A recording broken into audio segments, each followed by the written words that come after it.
Silent Hill 2 is the finest pure psychological survival horror game ever made. It might be a niche category to be sure, but the distinction stands. It remains a remarkably layered game. At this point, you don't even have to go that far to see a general conclusion that this is the case either. Countless, and I mean countless, great and sweeping videos, written analyses using so much digital ink, and even books have dealt with the magnificence of this survival horror experience.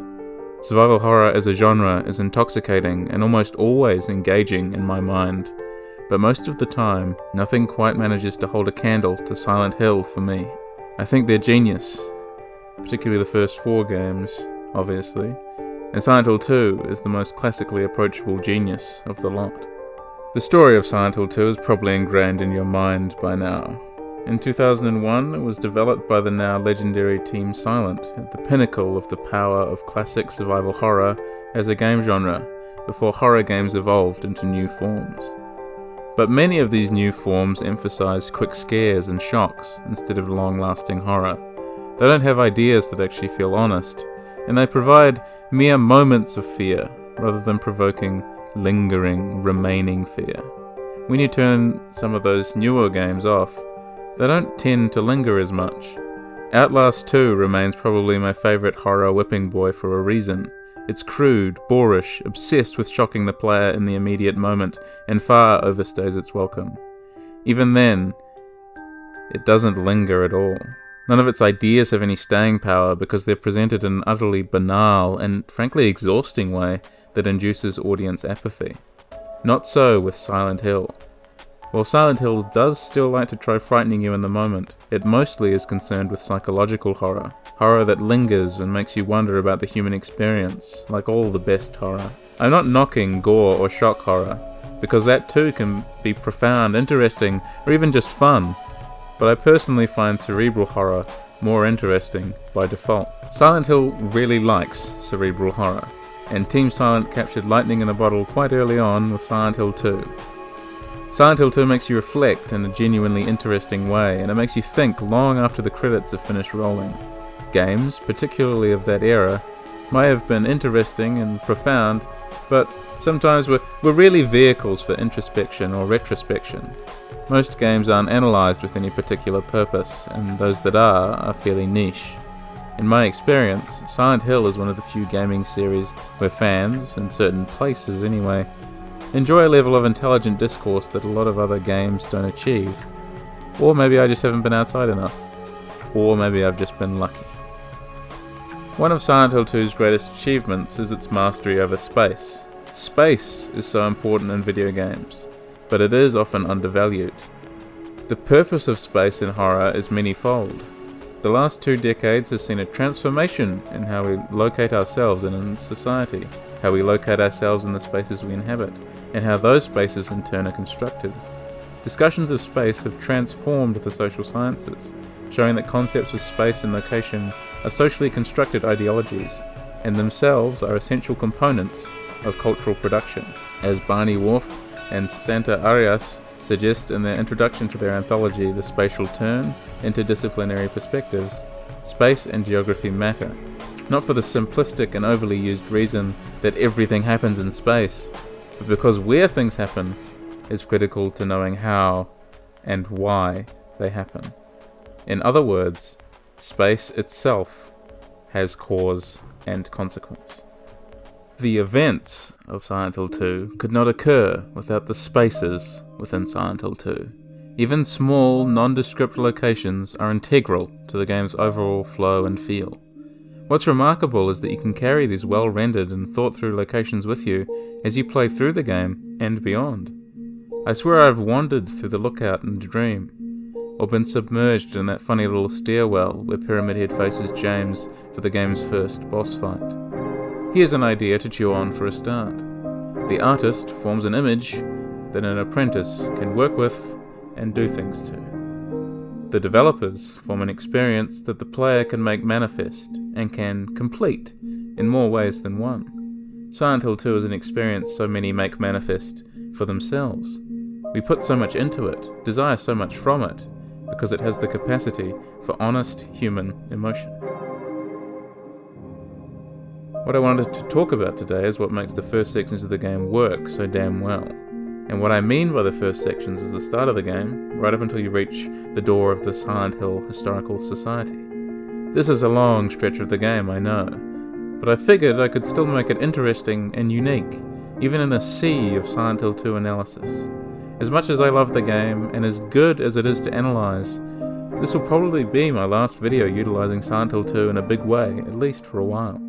But I really do love this game, and this whole video is a testament, a labour of love, to one of my favourite games of all time. And let's be clear from the outset, the game isn't perfect. No game is perfect. While I love all of Silent Hill 2 and consider that everything works towards a singular purpose that I appreciate and love, I also appreciate that new players struggle, particularly with the weak and single-minded enemy AI that just march towards you for the most part. The enemy variety is another issue. While the monster designs are all fabulous and iconic and generate both disgust and empathy, there's really something to be said for a lack of diversity by the end of the game, which again is not helped by their one-note AI. For me, the game is not actually made worse by clunky combat.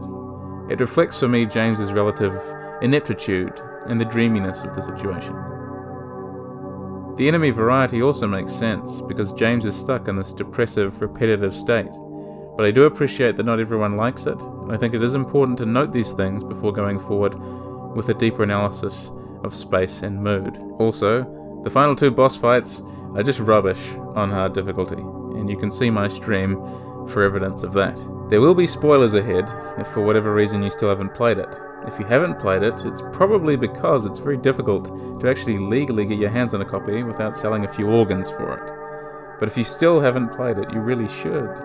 While combat might be an adjustment for new players, I think it's just a matter of patience and a willingness to adapt, and then eventually everything should click and it should all make sense. I can only wonder what the remake will hold for the future of Silent Hill 2, whether it will capture the game's genius for a new generation, or whether videos like this one will function as time capsules, be the only connection people in the future will have to one of the finest games ever made.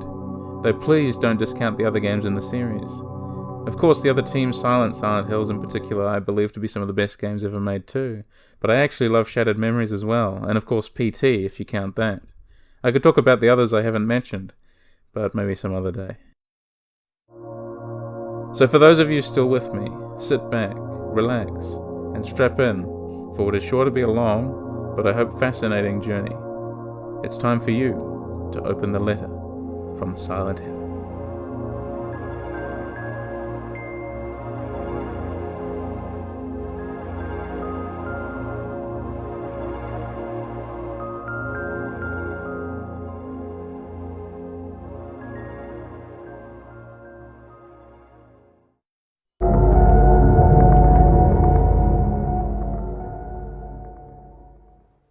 In my restless dreams, I see that town, Silent Hill. You promised you'd take me there again someday, but you never did. Well, I'm alone there now, in our special place, waiting for you.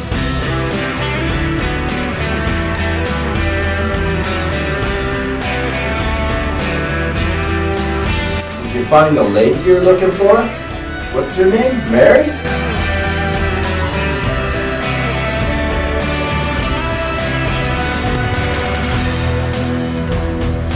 Do I look like your girlfriend?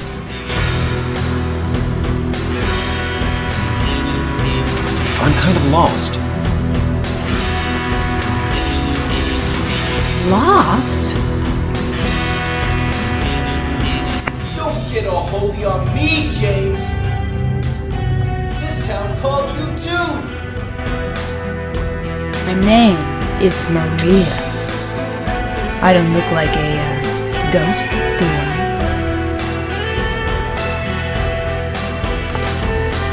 See? Feel how warm I am? Where are you planning to go? It's what we deserve.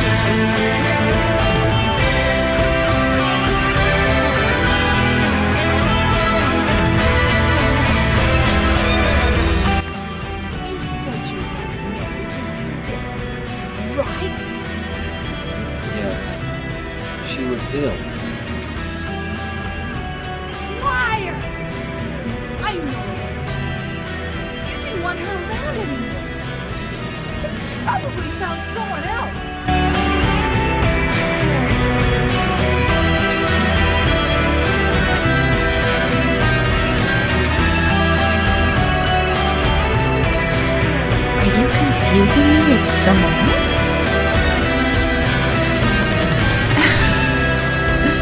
You were always so forgetful. Oh, Maria. It's you. I thought you were...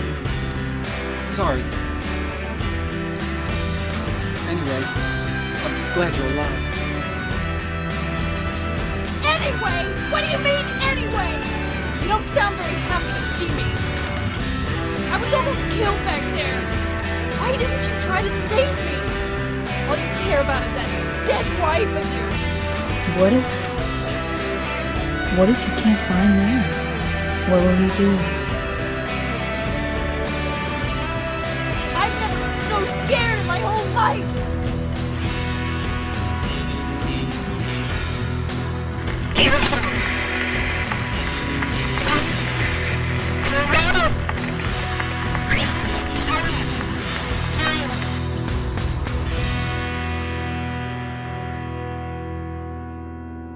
James.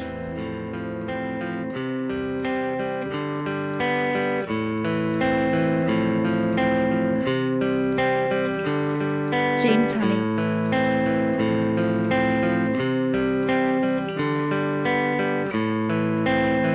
You made me happy.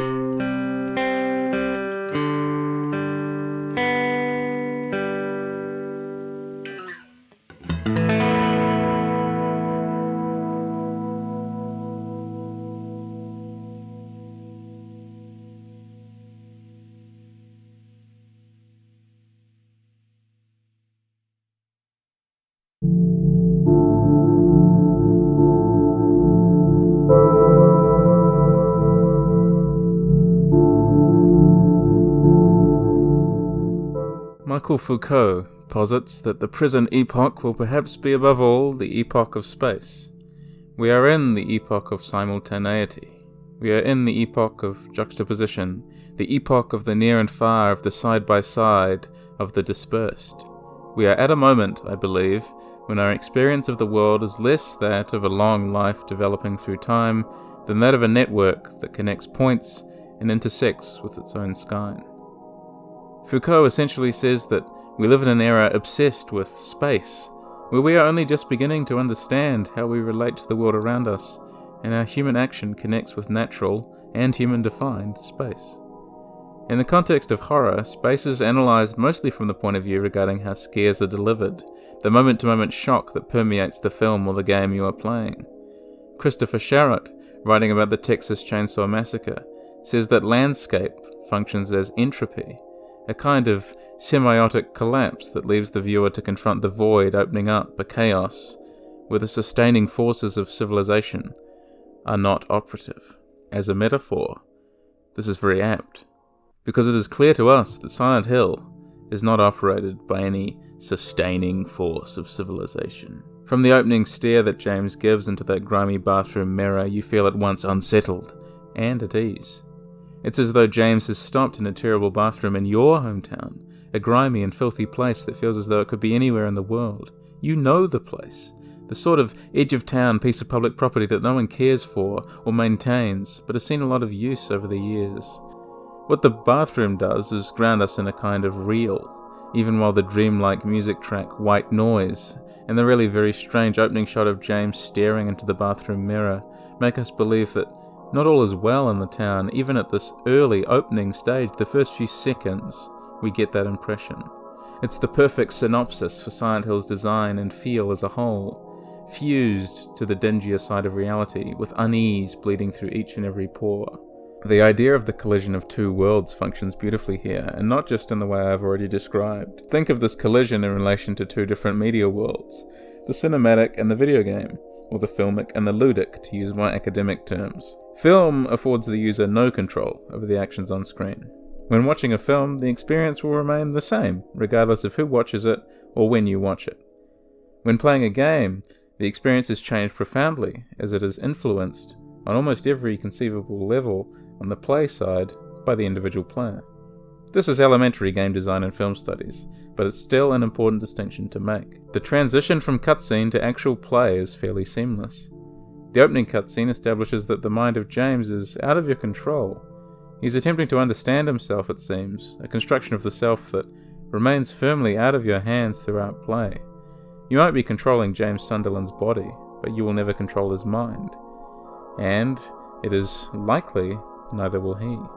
The cutscene, much like the gameplay, can be broken down into single shots, each one able to be made meaningful. The shot, as the intermediary between frame and montage, as a series strung together, suggests relations beyond itself. We have a complicated relation between infinitude and finitude, where cinematic endings begin to matter. Everything is interrelated. Every moment becomes another moment, becomes another moment. Watching becomes play, becomes watching, then play again.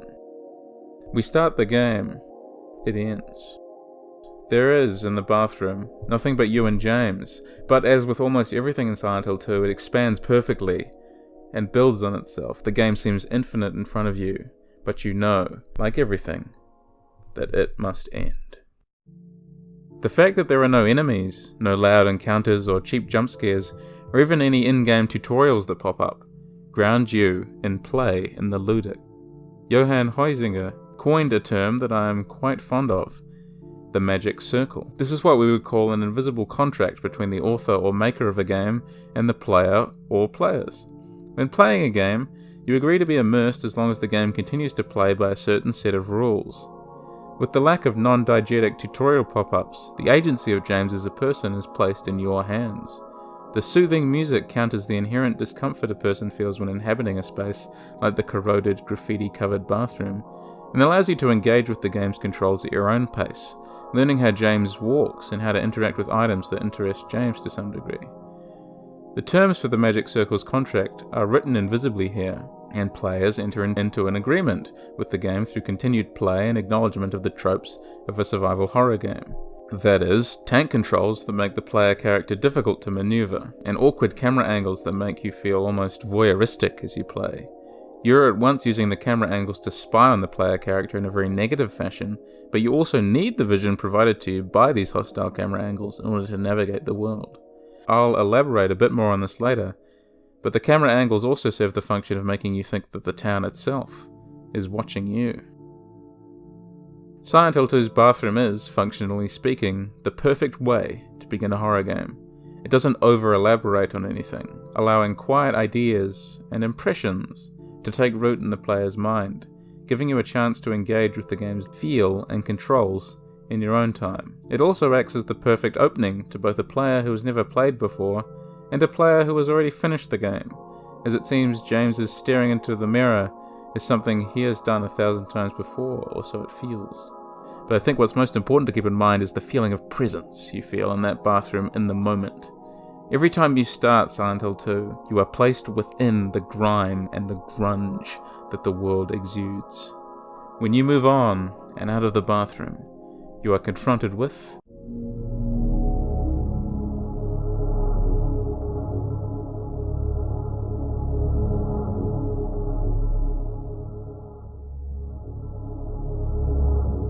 the lookout introduces the game's hook, its driving force, to us properly.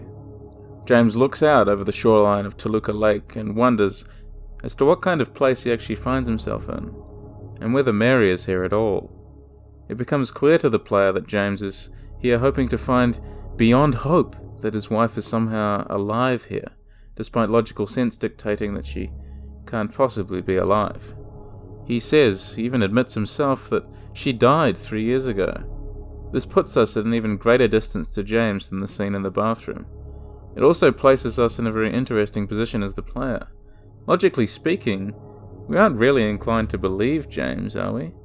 A logical person, in this case theoretically the player, would therefore deduce that James's quest is functionally probably impossible, as dead people can't write letters, and would leave the game.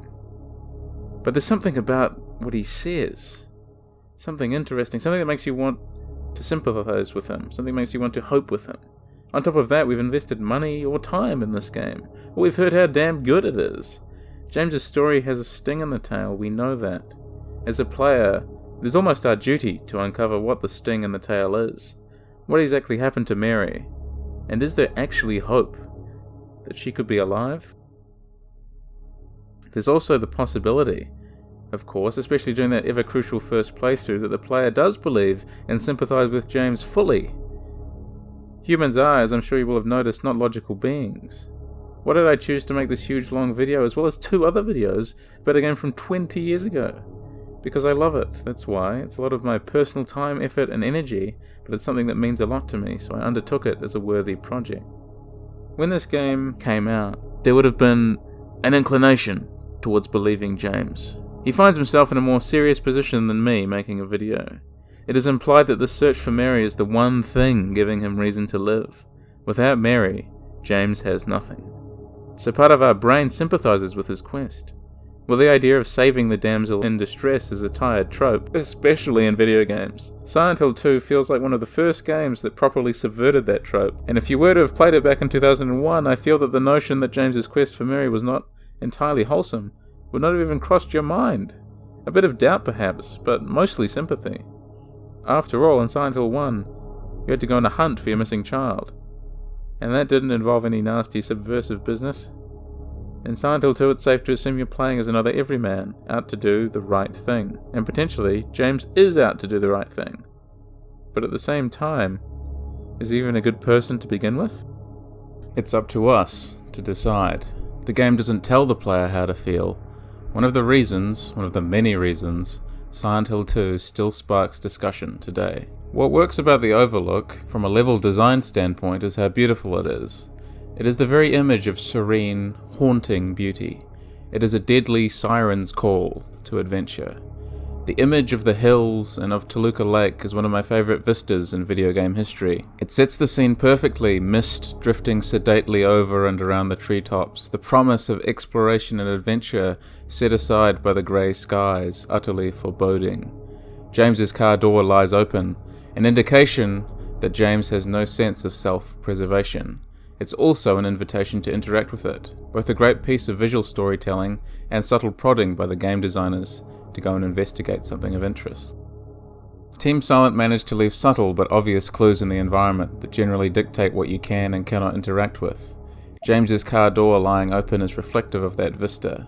There is something so obviously attractive about it that you can't help but go and check it out. You don't necessarily know it yet, but somewhere along that attractive vista is the end point of the game. You can see the hotel from here, and from the hotel you could gaze up at the lookout all the way in the distance. That is, if the fog hadn't rolled in. The notion that your end goal is technically within sight in the opening minutes of the game speaks to the central design ethos of Silent Hill 2 and what I think makes an effective game.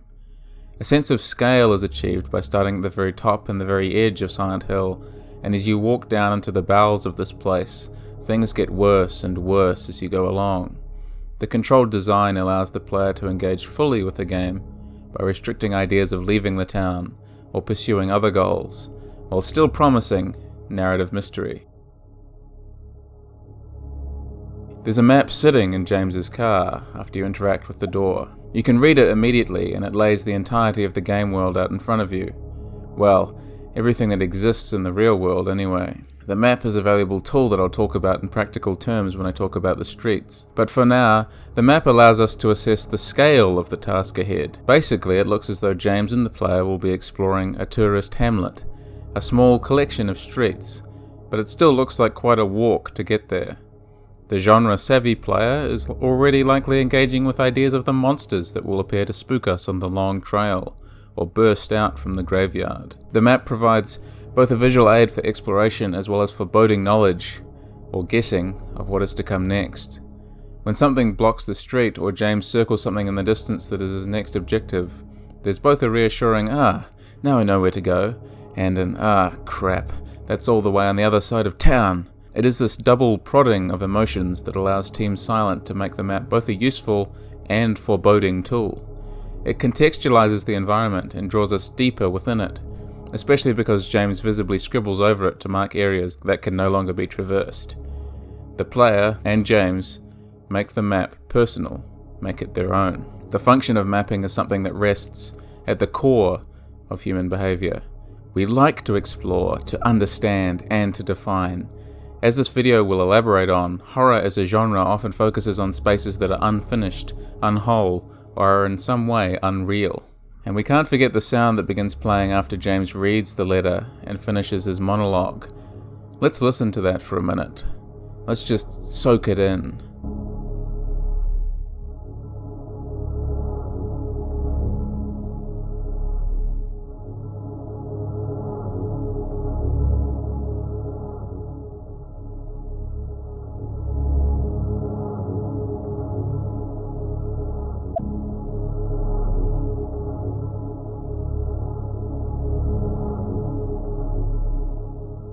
Because that's what's so important about Silent Hill 2, soaking it in. The entrance to town is blocked off. As Perron says in his book Silent Hill, the Terror Engine, the rusted sign that has scattered remains of the word welcome feels like a Dante's Inferno beginning. Abandon hope, all ye who enter here. A shattered symbol of friendly Americana. The simple welcome, now reading we come, is enough to indicate that Silent Hill is a shell of its former self. Besides the sign sits a white van, Eddie's van. That's how both he and Laura got to town. You have no way of knowing any of that at the beginning of the game, of course, but the presence of the van dispels these sorts of questions later on, gives the player something to think about for themselves.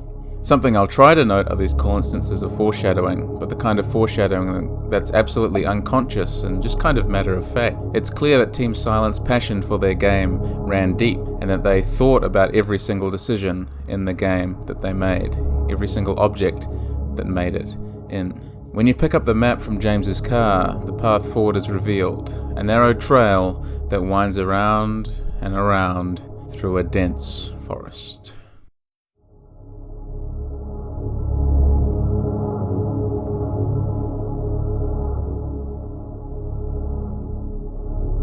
Silent Hill 2 is a scary game. Of course, HGA, you say, we know that already. But a huge majority of that can be attributed to Akira Yamaoka's masterful sound design.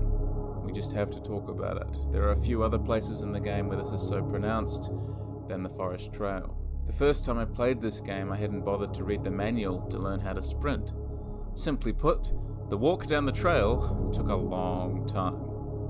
That time was accompanied by two things. Firstly, the haunting ambient track that begins at the lookout, which I discussed earlier. This track captures a primordial element of the town. It disorients you. It makes the environment itself feel sinister and evil.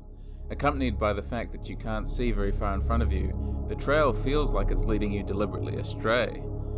If you've ever been swimming as a child, chances are you strayed too far into the water at one point where your feet can't touch the ground. For me, the trail represents that feeling, where you are detaching from anything that could be considered safe. It's a feeling of profound detachment, coupled with isolation that is brought across entirely through sound and aesthetic design. For human beings, fear refers to the conscious, unpleasant feeling that one has when in the presence of a threat to well-being, which is often but not always accompanied by behavioral and physiological defensive reactions. A simple but nice definition. The forest trail raises the hair on the back of your neck because of the profound isolation that you feel. Compare this to the opening scenes of a more recent horror game, Resident Evil Village, which is a supremely fun and well-designed survival horror game, mostly in its own right. Village is one of my favourite big-budget horrors in recent memory, which draws quite a bit conceptually, at least early on, from Silent Hill. In that game, you also walk through a dark forest trail, completely isolated and alone, and make your way towards a mysterious, seemingly backwater town to search for a member of your family.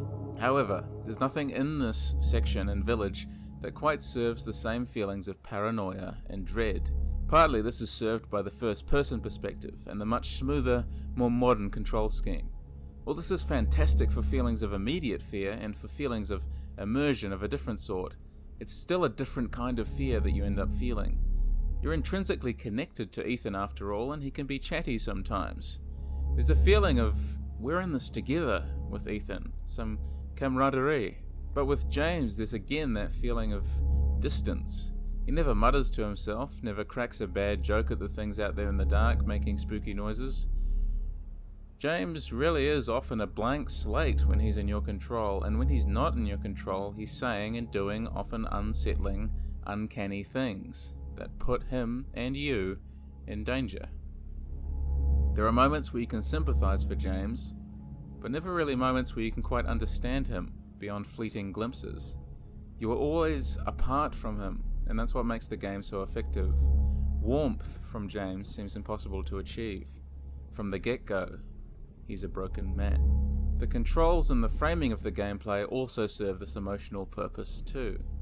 The camera sits at awkward angles as though you are peering through the eyes of ugly gargoyles that sit and just watch. And the controls, while immediately responsive, have a delay attached to them. James is a regular, if deeply depressed guy. He turns and moves slowly, and his reaction speed seems dulled. You are still learning how to move and play the game as an unseen monster stalks you through the bushes. A rising feeling of claustrophobia ensues. You are constrained by James's slow reactions, your own play, the camera, and the trail itself, which is narrow with only one way forward, and it just keeps getting worse the further you go.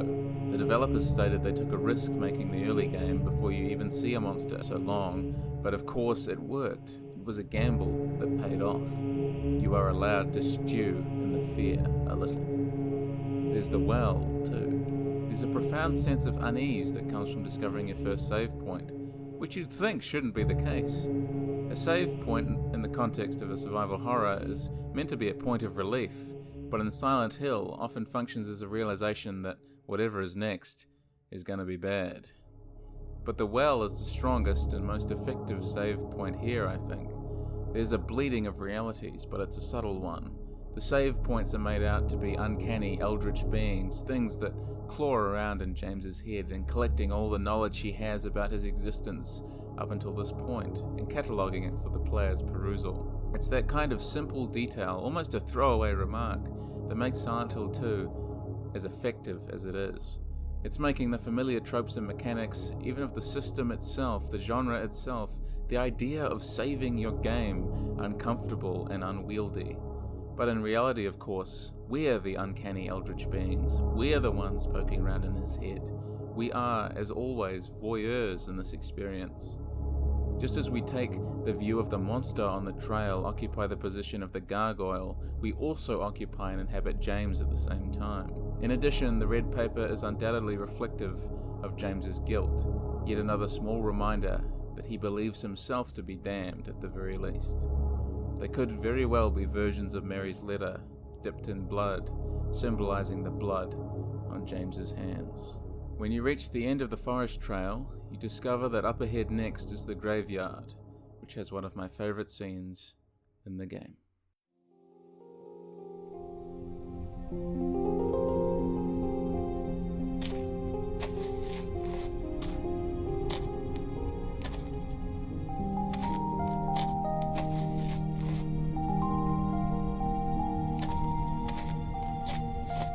Excuse me, I'm sorry. No, it's okay. I didn't mean to scare you. I'm kind of lost. Lost? Yeah. I'm looking for Silent Hill. Is this the right way? Yeah. It's hard to see with this fog, but there's only the one road. You can't miss it. Thanks. But... Yes? I think you'd better stay away. This town, there's something wrong with it. It's kind of hard to explain, but... Is it dangerous? Maybe. And it's not just the fog, either. Okay, I got it. I'll be careful. I'm not lying. No, I believe you. It's just... I guess I really don't care if it's dangerous or not. I'm going to town either way. There's a serene beauty and stillness to this place. There aren't any monsters, just the continual passage of the fog rolling around in the background. I spent about 5 minutes, possibly even longer, walking around this area in my first playthrough. There's nothing to find, mechanically of course, but that didn't stop me absorbing it. What fascinates me most about these kinds of areas in video games is that they are entirely mundane. There's no objective beyond just passing through, just leave, just let go, but it's obvious that there's an eye towards immersion everywhere in Silent Hill. Existing and being immersed within a game is a magical experience when it happens. When you are playing a game and the impetus to explore is not driven by any mechanical system, but more out of curiosity for the world and how it could relate to your place in it, and the game has transcended a particular kind of motivation and entered into a new one. Now you are no longer playing the game in a particular way merely for additional narrative or items necessarily, but more out of a sense of respect for the space that the developers have created. Now I'm sure this area doesn't affect everyone in the same way, but I'm also sure that there are games out there that have the same effect on you. And note that it's not even to do with chasing the ideal of realism. I didn't feel interested in exploring Silent Hill in any of the games because it was necessarily realistic, and I wanted to see what fidelity they managed to achieve with their graphics or their presentation. The pursuit of realism is very different than the pursuit of reality. Silent Hill presents a sort of surreal realism, a reflection of a half-remembered world through a horror lens. Everything in the town is subtly wrong. It is a dream of something real for certain, though the draw is not that it is real. After all, if games were merely entirely reflective of reality, we would not play them. Games that chase realism as an ideal are often restricted by that same adherence. So reality is streamlined. Where is reality even in a game? What compels us? Isolation is a driving factor in single-player games, but not a bad kind of isolation. I have sat and ended days, real-life days, with the soundtrack of Silent Hill 2 playing on repeat, just wondering about what a digital space is and what function it actually serves. It's not just nostalgia, though nostalgia is important. Rather, it's kind of like a feeling of hollowness, of emptiness, like being a child jumping into a pool again and having your feet not quite touch the bottom. A distance, the knowledge of separation, of incompleteness. Think of a film, for instance. We don't see everything that a character does in a film, nor do we get to read about everything a character does in a book. The impression of their reality is achieved by selectively telling bits and pieces of a character's story. A game doesn't necessarily have the crutch of being able to take a player's control away from them, unless it turns out the developers probably actually just wanted to make a film. Silent Hill 2 is a linear experience, but it's not always obsessed with taking away a player's agency. Certainly a player has fairly limited agency, being able to only interact with certain objects and attack monsters, but a player can exercise agency in regards to the amount of time they spend in a space. I'm particularly interested in the relationship players form with certain spaces, and where they choose to exercise their agency. I'm going to pitch a quote here from a scholar called Galloway, which I hope helps to contextualize what I'm getting at. In 2003, Hall identified 6 dimensions that constitute perceived realism: plausibility, typicality, factuality, involvement, narrative consistency, and perceptual pervasiveness. The first 2 of these dimensions refer to whether members of an audience consider it likely that the content of a film or television program will happen in real life, plausibility, or in their own personal lives, typicality. Silent Hill is not necessarily interested in achieving plausibility or typicality. It's unlikely we'll find ourselves trapped in a hellish nightmarescape of a town, forced to confront our own demons made flesh. In Silent Hill, plausibility and typicality come from selective elements in the environment, such as I discussed before, the grungy bathroom, for instance. It can also come from things like the map, which contextualizes and grounds actions and movement, even when we are exploring a blood-soaked hospital stalked by demonic creatures. Plausibility and typicality also come from the human emotions of the story, and the character-centric narrative which relies on an understanding of ourselves and the darkness human beings store within their souls. This is what gives us the desire to find Silent Hill for ourselves, a common wish of those who are fans of the franchise.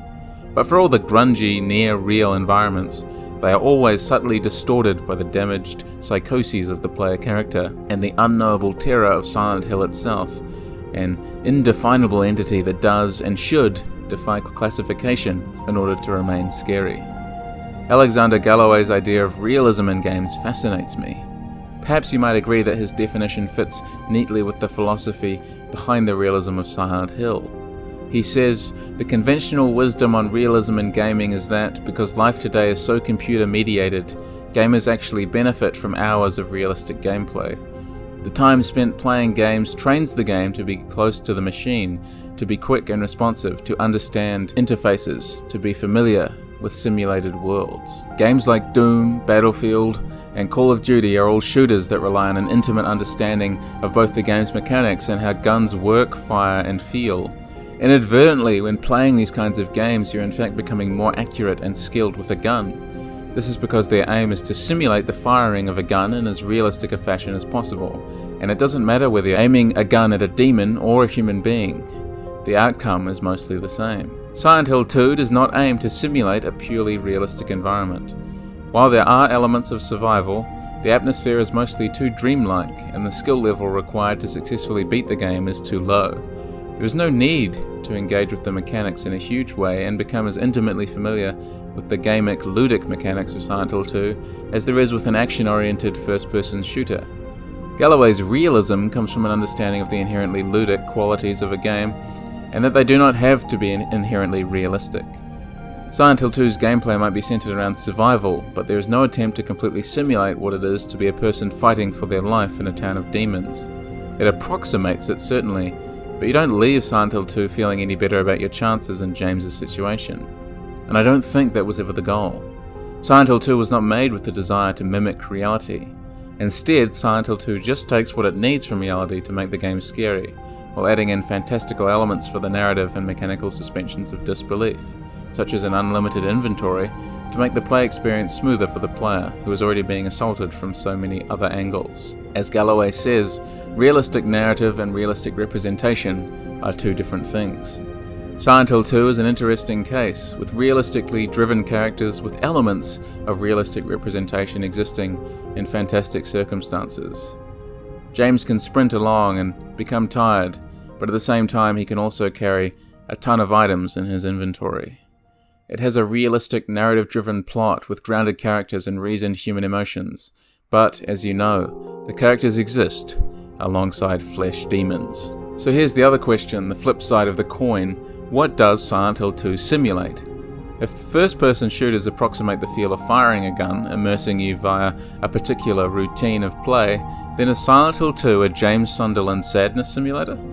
Or is it something more profound? If we examine the rhythm and flow of the game presents the idea of repetition as its main focus. We are checking doors, running down hallways, picking up items, killing monsters. Then we are checking doors, etc., etc. What is the purpose of such a thing? How does it connect us to James? What are we getting better at? The repetition in my mind is reminiscent almost of a feeling of mindlessness. James has lost who he is, and so is moving almost rudderless through a dangerous environment with very little care for himself, enacting the same movements over and over and over again. I will elaborate more on this idea of a simulation in a bit. For now, I'll continue with the original explanation. Narrative consistency and involvement associate reality with media contents that are credible, authentic, or emotionally moving. Narrative consistency is something that Silent Hill, at least the earlier games, is quite good at. The games are effective and driven by emotion and a desire to empathize with and understand the characters in the story. This is what separates Silent Hill from the vast majority of horror franchises and video games, as it has a respect for human stories. This is seen from the moment the game starts, but the cinematic I began this section with is particularly powerful. Angela Orozco is probably my favorite character in the game. She is emotionally complex and deeply traumatized, which becomes more and more clear as the game goes on. But in this first encounter, the first encounter James has with another human being in the game, all that is really clear is that she is socially inept at least, and mentally ill at most. A first-time player probably feels some weariness at first, but then quickly realizes that she doesn't seem to be harmful, just not very good with people. James isn't much better. He basically lets slip that he's suicidal, something I didn't quite pick up on the first time I played. His line, "I'm going to town either way," is indicative of his damaged mental state, whereas before I had played the whole game, I still assumed there might be some heroic drive there. And while there might be some, James's desire for death and punishment comes across strongly in this particularly nihilistic line. When the conversation with Angela is finished, you can leave the graveyard at your leisure, passing by the shadow of a small chapel. It's locked, of course, the first of many doors you won't be able to unlock, but it's not the only lesson you pick up here. The first is that other human beings won't be all they're cracked up to be in this game, and they won't fit neatly into boxes that you try to put them in, though hopefully that's a lesson you've learned in real life too. The last lesson is that not every area you can explore will have traditionally useful things in it, but that doesn't mean they aren't valuable to the soul. Video game mechanics don't have to be the most important thing in every space in a video game.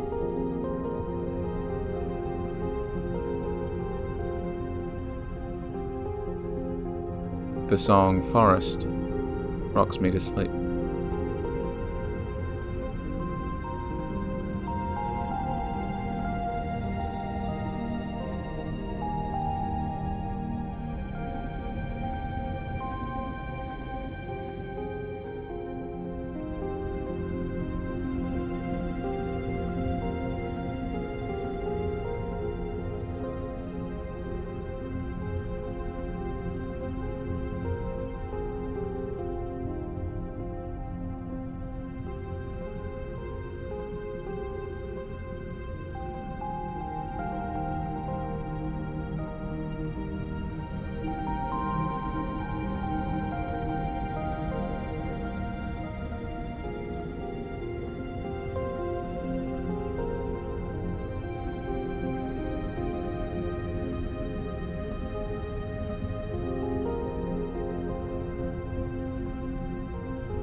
There's something profound about a public space being empty. If you've ever hung around late at work, or been the last to shut up shop, a space that was once full of life, a space that was designed, in fact, to be full of life, can be oddly uncomfortable and empty. And yet, there's often an enormous sense of relief and kind of odd gratitude for me for being alone in a public space you're familiar with. There are details you can pick up on and assess with a sense of independence. A melancholic attitude often strikes me whenever I get the opportunity to reflect on a space this way. Walking down a street with few or no people on it provides a great sense of solitude and makes one meditative. When that isolation is interrupted, it can be annoying, relieving, or even provide a shock. In Silent Hill, the latter two feelings are most common. We love to meet actual human beings on Silent Hill because we can understand them on some level. But at the same time, there's still a distance from them. We can understand them on some level, yes, but we're never comfortable with them, and we are consistently shocked or horrified when the monsters show up in Silent Hill 2. Empty streets in South Vale are deceptive. They are the most mundane of Silent Hill's trappings, right up until you hit the giant walls or abysses in the middle of the street. Silent Hill always guides you towards the revelations it wants you to see. The sense of the town being free to explore is quickly reined in. Your expectations are always guided and managed by the sense of exploration being limited towards what James is actually meant to see. I was actually pretty excited when I got to town for the first time, because I wanted to poke around inside every building and see all the little details that were there. And so I waltzed up to the flower shop and tried the handle. Nothing happened. Not even a whoops, this is locked until later, better come back then. Nothing. There's a certain disrespect, maybe, for the player's actions. Silent Hill doesn't want you to go in there? Well, too bad. It will forever remain unavailable. It is one of many constricting, tightening elements that Team Silent slowly coils around you until you can barely breathe from the tension and you hadn't even noticed. But Silent Hill should always have elements you can't see, places you can't go, stories left untold, mysteries left unsolved. The town is made to be luxuriated in, certainly, but not to be picked over, certainly not to be completed. To define all of its mysteries, resolve all of its stories, feels almost criminal. The town doesn't need you to understand it, doesn't want you to, which is why people try harder all the same, almost out of spite. We want to understand it, but we never should. Or, at the very least, we should never define it totally for others. Silent Hill means what it means to us. It is a place to put our sadness, just for a little while, a way to lighten the load. Video games are traditionally power fantasy-esque. Worlds are basically mines for the player to suck dry. Engage with one area of the world until it has finished returning what you want from it, and leave. Often you can approach these in any order you choose if it is an open world game, and you're rewarded with shiny new abilities and upgrades. I guess you could make the argument that James is rewarded in the streets. There are things here to pick up and add to your inventory, health drinks, ammunition, but these things aren't placed for the player to feel more powerful, at least not in a significant way. In a horror game, resources like this can make you feel unease. There's a reason that there's health and ammo sitting out in the middle of the street. There's a reason that there's a save point in a run-down looking lot on top of an old table. So these facts elevate stress levels, and if the forest trail has done its work properly, the initial feelings of tension are likely running quite high. The scene where you meet your first monster is creepy, but almost anticlimactic. The thing goes down after a few swings of the 2x4 that James tears off of a barricade. The feminine-coded monster with high heels and a straitjacket, also made of its own flesh, is immediately beaten to death by James. What interests me is it's not your decision to rip the 2x4 off the barricade and fight. It's James's decision. I certainly never thought about running in that moment. The game leads you into fighting, and so you fight. You beat the strange, tortured creature to death, and James pokes it, confused. The game is slowly, expertly pulling you into this miasma of fear and uncertainty. Uncertainty that plagues everything. When you leave the cramped little tunnel, a perfect place to fight a monster for the first time, I might add, James finds a staticky radio that, if you've played the game once before, you realize spoils the whole game. Mary, through garbled static, asks, "Why did you kill me, James?" before the message ends. James, as bemused as usual, adds the radio to his inventory anyway. Could be useful. The radio is one of Silent Hill's most famous horror implements. You know when you're watching a horror film and you know something's going to jump out at you, but you just don't know where? Well, guess what? Now you can replicate that experience, except you're the one in the driver's seat. There is a stealth element technically attached to the radio, but I never once used it. It's far too valuable to be able to hear whether or not there's a monster lurking in the room, but sometimes that knowledge is used cruelly. Monsters can set it off from some distance away, and the crackling haunts you no matter what distance you are from them. In the open, in the foggy streets, you might assume you're relatively safe, but when the first straight-jacketed monster, officially known as a lying figure, crawls like a cockroach from under the car and sets your radio off, you know that the open is not safe either. It is a basic horror principle. What you can't see, what you don't understand, is scarier, but the radio makes it an integral part of playing the game. Do you want to be surprised by every monster you see, or constantly unnerved and haunted by the ones you don't? It's an absolutely brilliant game design decision that makes every single room you enter one to be afraid of. But about open spaces. You're being funneled through a set of corridors in the streets basically, but much larger and with more blind spots. There are also more places to run and escape. There might be more monsters, but they're easier to avoid. It's the perfect initial setting to give you a taste of multiple monsters. While that initial tunnel is great for a tight encounter, with no surprises during the actual combat, nowhere to run and nothing to do but fight, as well as forcing you to focus on the monster, the open streets leave you feeling unprepared and out of control. The thick fog takes away any sense of power you had from killing the single monster before, and the number of enemies, and their relatively overwhelming speed, makes you feel seriously isolated and alone. The great illusion that Team Silent have constructed, and one of the biggest takeaways I want you to have for this section of the video, is making open spaces feel like enclosed ones. The difference between a real empty street and an empty street on Silent Hill is the lack of freedom. You could choose to go any which way in real life, but in South Vale, there was only one real way forwards. The streets themselves do have a lot of dead ends, but there are a few buildings you can go into and put together some information about local goings-on and where you need to go next. Nearly's Bar and a small caravan. Nearly's Bar has a fairly famous Silent Hill quote scrawled across the window. It reads, "There was a hole here. It's gone now." One of the dead ends also has one of these. The door that wakes in darkness, opening into nightmares. Interesting elements in the environment attract players to them, but they are also strange and repellent enough to juxtapose these emotions against. I wanted to talk a little about the whole quote. Could be a lot of things. It's either a reference to somewhere someone else was pulled into the other world, someone we never meet, a weird future reference to Silent Hill 4, or what I like to see is an allusion to James's sexual repression.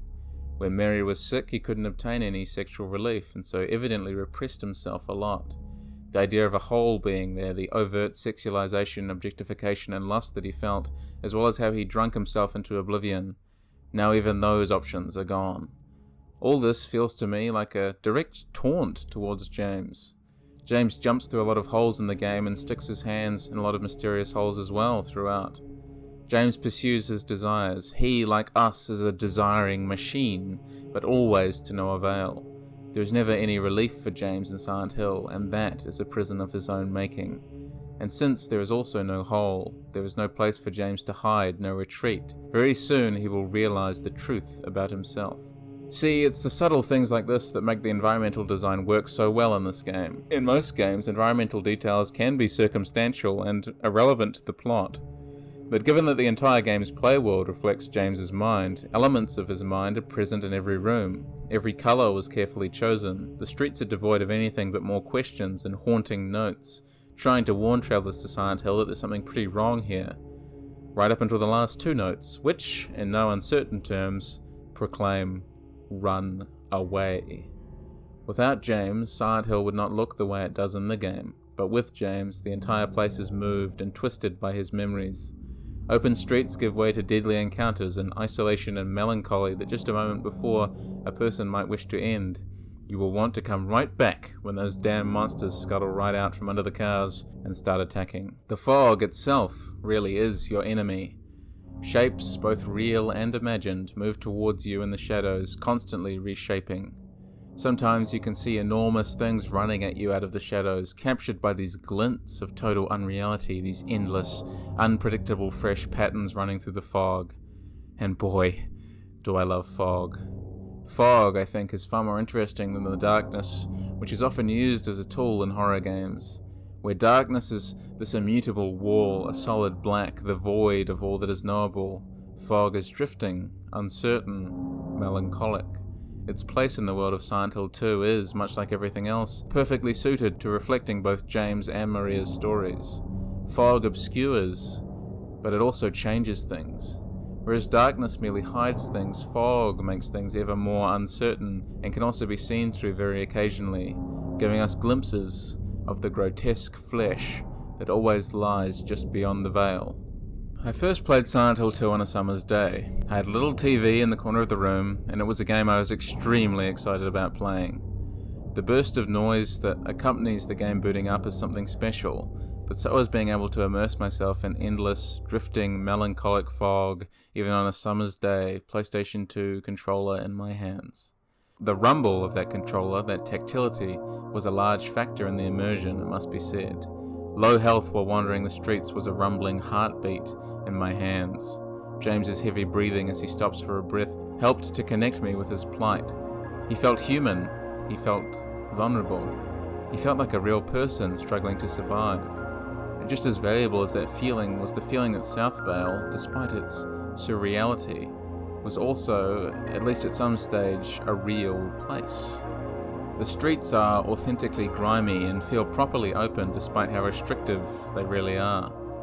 You can only enter Neely's bar, the motorhome, and the apartment. Oh, and a small back lot on Vark Road where you can pick up some health drinks and relax with fog rolling around that old wooden table.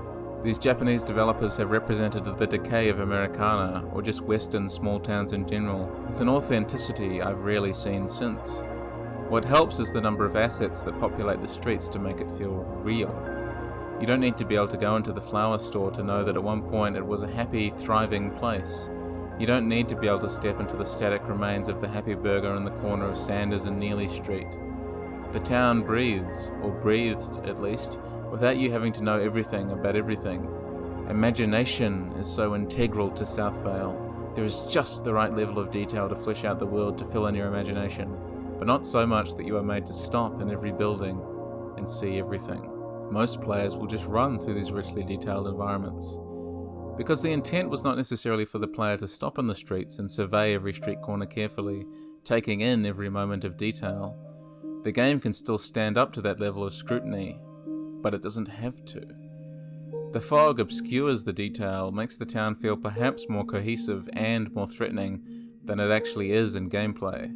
The fog not only frightens, but it obscures places you aren't meant to go or to scrutinize too closely. I love seeing the care that is placed into every inch of these streets because they are, despite it all, capable of evoking that ever-alluring emotion of nostalgia for me. The fog is isolating and comforting all at once. During the COVID-19 lockdowns, especially the early ones, the streets were empty of both people and cars.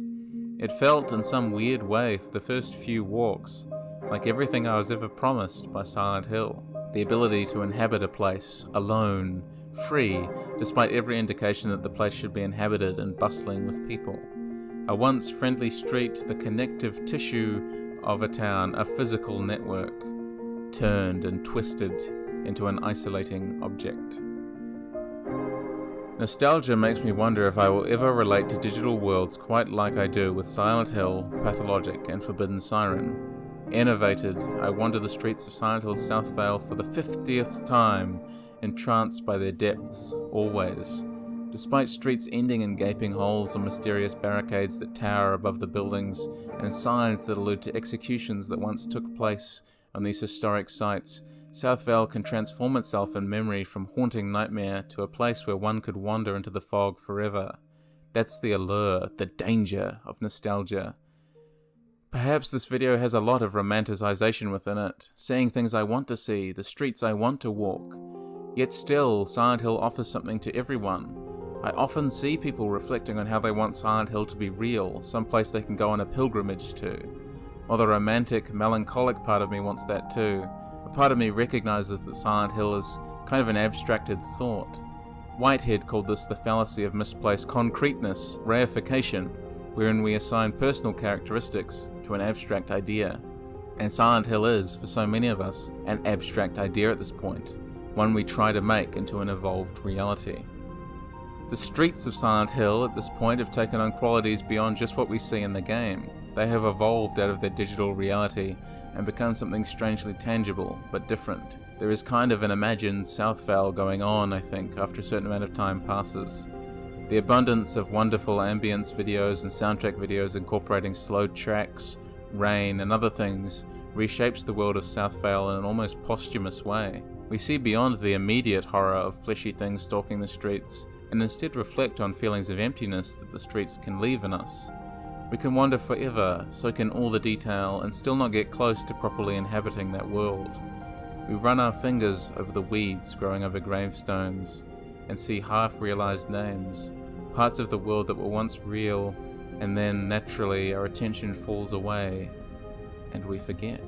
We forget everything about the streets and their detail, except the feeling. That's what we carry with us. The fog rolling hungrily behind windows wet with condensation, the imagined feeling of James's cold hands and numb face as he steps outside of an abandoned bar and into the street again. The feeling of wandering the streets for the first time remains with me, with the feeling of going back into them, a sense of repeating an important journey, of trying to find something new in the fog, and the weeds, and the cracked pavement. That is always an exquisite feeling. Kremen writes eloquently about the nature of playing games as a consumer. The monster underneath our televisions is a machine for capturing our desires, he writes. We gave it our dreams, our time, and our labors for a promise it never delivered on. It always asks for more. And the more it promises, the less it delivers, the greater is the desire for new downloadable content.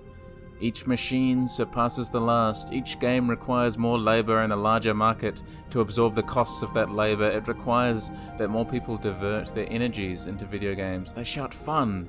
The bright colors, funky sounds, and multi-million-dollar marketing budgets ensure that everyone gets the message. The video game industry is a global operation distorted by the global axiom of capital, profit or surplus value. Capitalism thrives on decoded flows of desire, the boundless energies of our desiring machines that it captures in the workplace as surplus value, and at home with our televisions and little boxes. We desire so much from our games we often forget to let quiet moments of terror, uncertainty, or beauty breathe. I know I am certainly guilty of this, of treating games like things to be mined rather than explored, something to be chewed up and spit out, completed and discarded. Silent Hill 2 is one of the games that defies this idea effortlessly. It does this, of course, by using the 10-star ranking system to encourage people to get the most out of the gameplay. But it also does this by evoking human emotions. Emotions that maybe we don't want other people to know about, but that we desire to have understood. Humans are desiring machines. We desire to be understood. We desire sometimes to wander into the fog and to discover ourselves within it.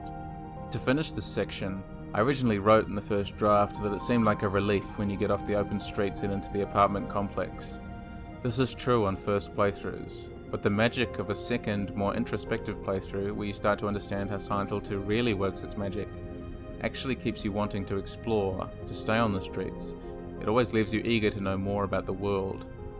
But it will never, and should never, tell you. It should always, and I stress always, be up to you. The world is what you make it. The streets are yours to wander.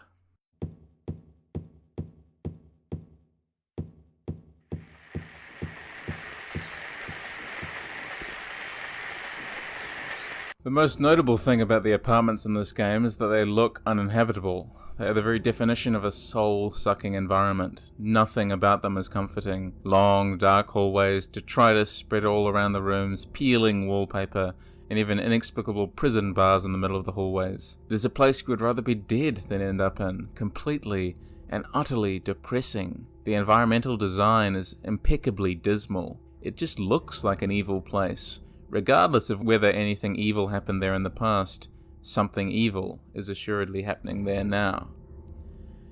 Tight hallways and repetitive environments are basically the antithesis of anything approaching traditional video gamey fun. The color palette drains you of life, the constant walking back and forwards can go from unsettling to even irritating, but the experience remains, at its core, very frightening. This is helped by the radio and the map. The first playthrough tends to go something like this in the apartments, stripped of the open environments of the streets. You know when you've run along the hallway, hitting X on every door, and you realize with some sense of dread that the next one is the only one you haven't tried, and undoubtedly it's going to be the one that actually works this time, and oh god, oh crap, it actually is, oh fuck, I'm gonna die, and then the flesh demon crawls over, spits acid in your face, and you actually do die in your chair, right there, right then. The dread comes from an understanding of basic gameplay mechanics. You're looking for an item. All the rooms are locked, unavailable, or already explored, and so you figure, well, what I'm looking for must be in the last room. Hence why it is so frightening, because you are aware something will happen. And then when sometimes it doesn't, the scares are elevated when it actually does. When designing a horror space, there must be a careful consideration between scares and, for lack of a better term, not scares. Periods of downtime must also not be too pronounced or too prolonged, and they must always feel temporary. When you reach the Linehouse save room in the Blue Creek apartments, for instance, the room is exposed and open to the elements. Of course, you cannot be attacked there, but you can also never feel quite safe there either. Your mission, as it were, must continue, and you cannot regain much composure from a place that feels so inherently wrong, exposed, and dangerous. But at the same time, this room is also not off-putting or frightening to the point of exhaustion. Horror is often exhausting. The apartments, and later the hospital, are the areas I find the most exhausting in Silent Hill 2. There's a rhythm to them that allows you to bounce from room to room, sweeping the place clean from top to bottom, but never actually cleaning it.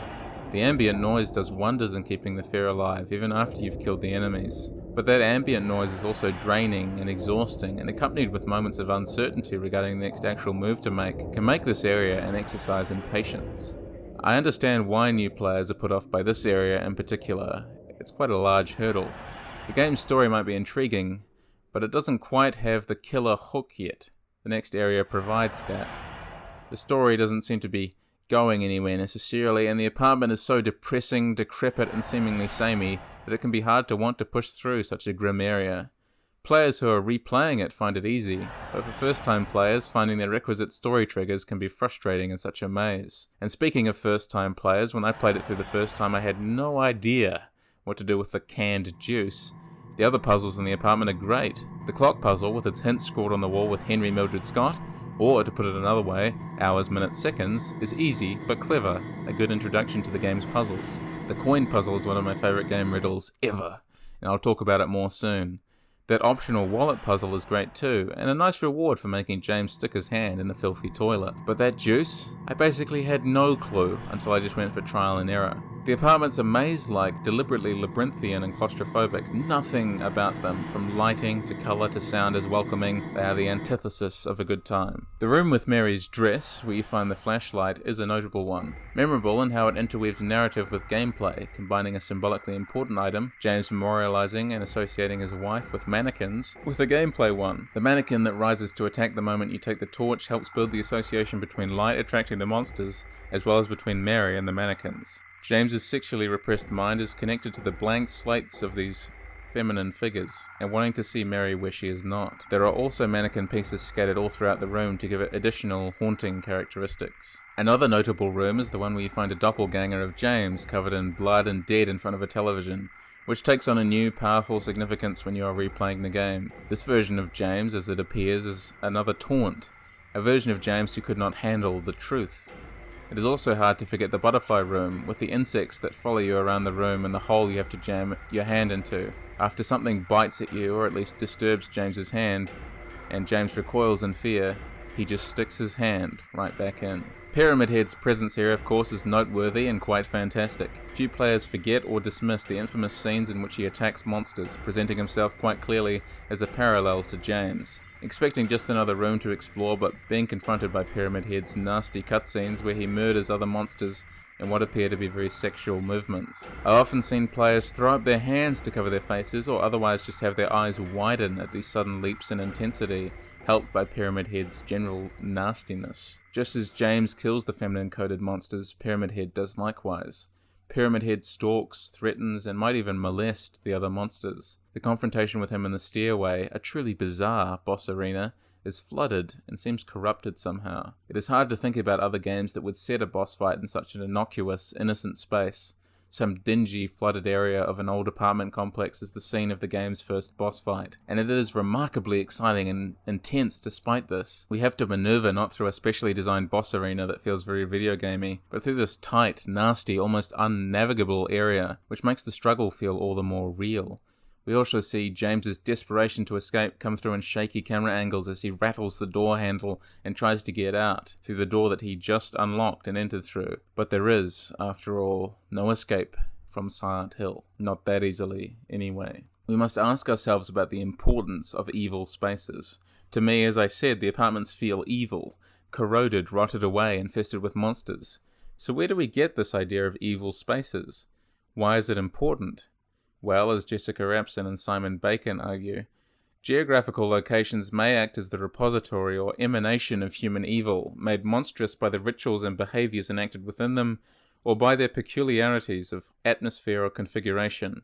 Whether actual or imagined, these places of wonder, fear, and horror speak of the symbiotic relation between humanity and location that sees morality, ideology, and emotions given physical form in the house, the forest, the island, the nation, and even faraway worlds in both space and time. They may engage notions of self and otherness, inclusion and exclusion, normal and aberrant, defense and contagion, may act as magnets for destructive and evil forces. Silent Hill is a location that changes appearance for the person in it at the time. The evil of the place is really the evil of the self. Locations aren't actually sentient in real life, but it's the understanding that evil acts were committed here, or a person who committed at least one evil deed is walking through here, changing the place's mood and feel. James is like a rain cloud over every location in the game, infusing the geographical locations he visits with the emanation of human evil. Whether or not you believe James is evil yourself, he himself believes it, and it is this self-fulfilling prophecy that colours the game's locations. The man who looks like James that committed suicide in the armchair, the dead man stuffed into a fridge that Eddie shot, the endless well of guilt, grief and anger that Angela sees when she stares into her own reflection. These are the actions and sights that shape our impression of the space, transforming it into an evil place. Small vignettes help spark our imagination too. A pram in the middle of a drained swimming pool surrounded by monsters, a room filled with butterflies in a mysterious hole, a flooded toilet in a strangely windy room. All of this constructs the sensation that the place is really, properly, strangely evil. Now, meeting Eddie is quite repulsive, isn't it? There's something to be said about myself, I think, that the sound of Eddie vomiting is more repulsive than facing the straitjacket monsters that spit foul acid in your face. How they managed to make the sound so good, and by that I mean wretchedly nauseating, is a mystery to me. His almost pathetic plea of "I didn't do it" explains everything to you about who he is before he's even introduced himself. Eddie is another lost soul trapped within an evil space. His presence is unsettling where it should be reassuring. He's another human being, but he's more disturbing than the monsters, his vomiting and unhinged rant of innocence, making you want to distance yourself from him rather than stay in the room with him. The fact I'd rather be in the corridor with the monsters is a sign that Eddie is very, very well written and presented, and that the space he inhabits is singularly disturbing and stomach-churning. Angela's cutscene is equally troubling, though she evokes sympathy where Eddie does not. Where Eddie's room is gross and dark as he hunches over a toilet bowl, his butt half exposed, no part of him looking equipped to deal with Silent Hill, Angela is lying on the floor, twisting a knife in the carpet, watching her own reflection in the mirror, lost in herself. The room is sad and reflective, rather than disgusting and disturbing. She clearly has suicidal intentions with the knife, and breaks down when James tries to take it from her. Clearly she slips into her own other world during this cutscene, seeing and experiencing and reliving traumatic memories that we are never quite privy to, nor should we be. Angela's presence in the story is remarkably powerful given we don't encounter her again for hours and hours. Her scenes are simply so well directed and so well performed that they remain entrancingly sad, even after countless replays. The FMVs are something I want to talk about here, because I think they're some of the best cutscenes in video game history, bar none. It doesn't matter how photorealistic the graphics are, the framing and the feel of the Silent Hill 2 cutscene straddles the magic spot in the fabled uncanny valley for me. They are almost always not real looking, not quite, but then they're standing in the right lighting or shot from the right angle, and all of a sudden they are real. For haunting split seconds, the characters in Silent Hill 2 legitimately come to life. I'm not sure if it's something that can ever be replicated. The FMVs, I think, will be one of the great casualties of the Bloober Team remake. I'm very happy to be proven wrong on this point, but I suspect that those cutscenes' potency will never be eclipsed. But maybe this is just crazy survival horror nut talking, and no one new to the game will even blink an eye at the changes. I guess that is what I worry about. That the original game's influence will be misunderstood if the only accessible version of the game is the remake. Only time will tell, but I hope I'm proving that there's a reason the original game is so highly regarded. I do want to clarify also that the non-pre-rendered stuff is still very, very good in the original game. There are great bespoke animations, James gesturing behind him, crouching down beside Angela, Angela slowly turning to look at him incredulously. The performances are good the whole way through. I particularly like this cutscene as Angela's voice changes from dreamlike, depressed and just apathetic to inquisitive with maybe even a hint of threat. It indicates that there's something more to her than just her sadness, though maybe she is losing that too. There are a few puzzles in here, the first proper ones in the game.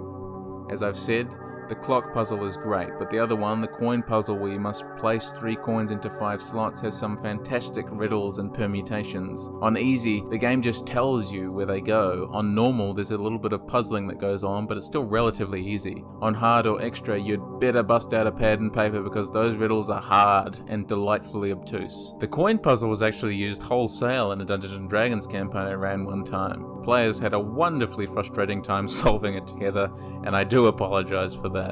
The puzzles engage the player in the game for a long time and break up the combat/exploration gameplay with some mental energy expenditure. This of course means that you're spending time staring at the side of a desk drawer as you figure it out. And that's one other thing I like, the little hand-drawn pictures that come up for certain objects when you interact with them. They are part and parcel of the game, another integral part of the mood. They are a product of the time it was produced. The game simply wouldn't be the same without them. They add detail without jarring at the edges of the world. Another casualty. The last casualty of a remake I suspect will be the camera angles. Since the remake is a third-person over-the-shoulder game, at least as far as I've seen, the entire methodical rhythm and pace of the original game will be changed. The camera is, at its best, a masterful director. It feels as though you are starring in your own horror film as the camera starts in a dusty alcove, the room almost entirely black except for the flashlight staring back at you. But the camera also functions as something else, as the town itself. Well, you and James, despite your distance narratively, function arm in arm during gameplay. The camera follows him without real input from the player. Sure, you can swing your camera around by hitting L2, but the camera appears in impossible angles, preempting James's presence in areas. You aren't following James, you're anticipating him. The camera is another integral piece of the puzzle, and without it, I do think that something will be lost. Will that playable shot of the Overlook be present in the remake? Will we miss something in the tight corridors of the apartments as some otherworldly presence looms over James? We take the role of the player and the voyeur, exposing James to danger as we play, heading deeper and deeper into the darkness, with the fixed camera angle making it feel like we are leading him directly into a trap. The town welcomes us in the apartments. Grim and disgusting as they are, they find it hard to let us go.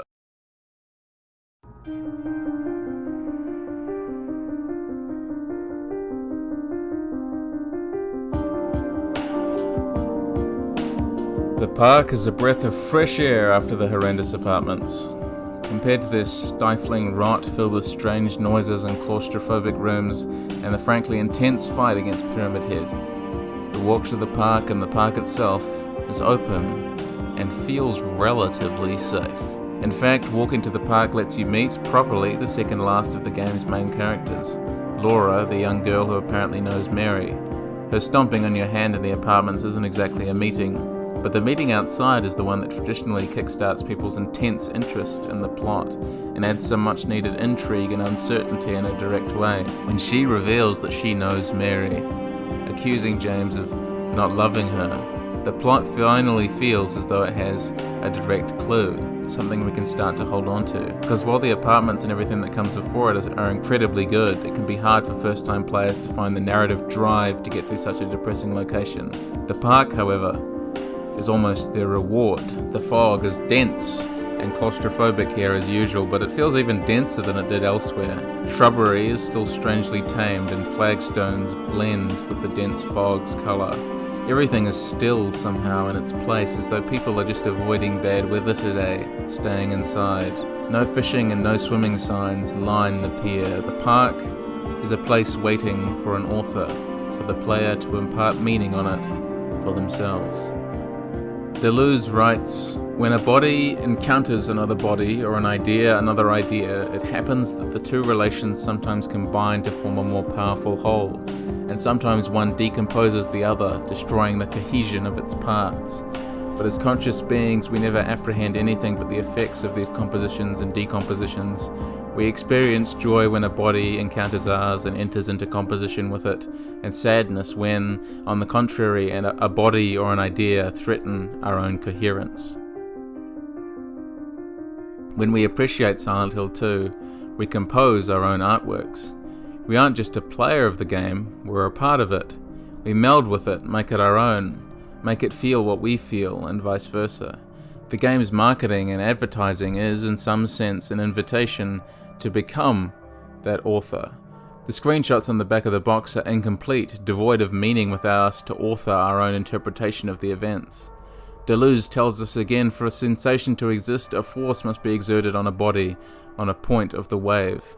And Kremen continues beautifully, "We do not play video games as such, we intensify them. We are not gamers, we are intensifiers." Silent Hill 2's pacing, the thrill of a fight against Pyramid Head being like waves crashing against the shoreline, immediately contrasted, perhaps even deflated, by Rosewater Park's emptiness, is extraordinary, because it allows us to author the game ourselves, to breathe and think about things. Horror is not just about the moments of intensity, it is about the moments in between. These moments in between in Silent Hill 2 are so often about melancholy, about sadness, about hope. We might be making James do things in Silent Hill 2, but James is also exerting a force on us. The game is making us feel things, respond to things. Without us, the game would not exist.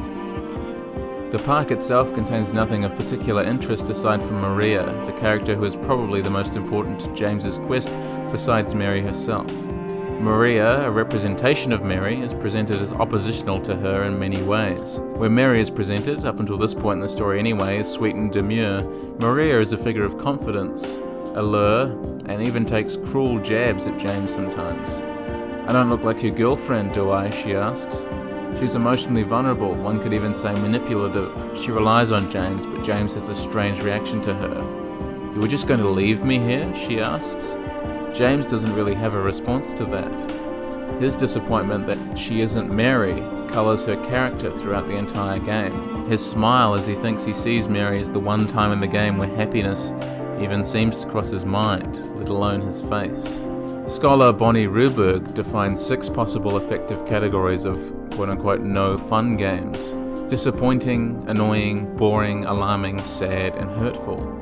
But then scholar Doyle Myers-Co expands on the system to include intimacy, saying intimacy is uncomfortable. It edges on disappointment, embarrassment, and pain to the extent that it can be easier to opt out of an intimate encounter than to remain within it.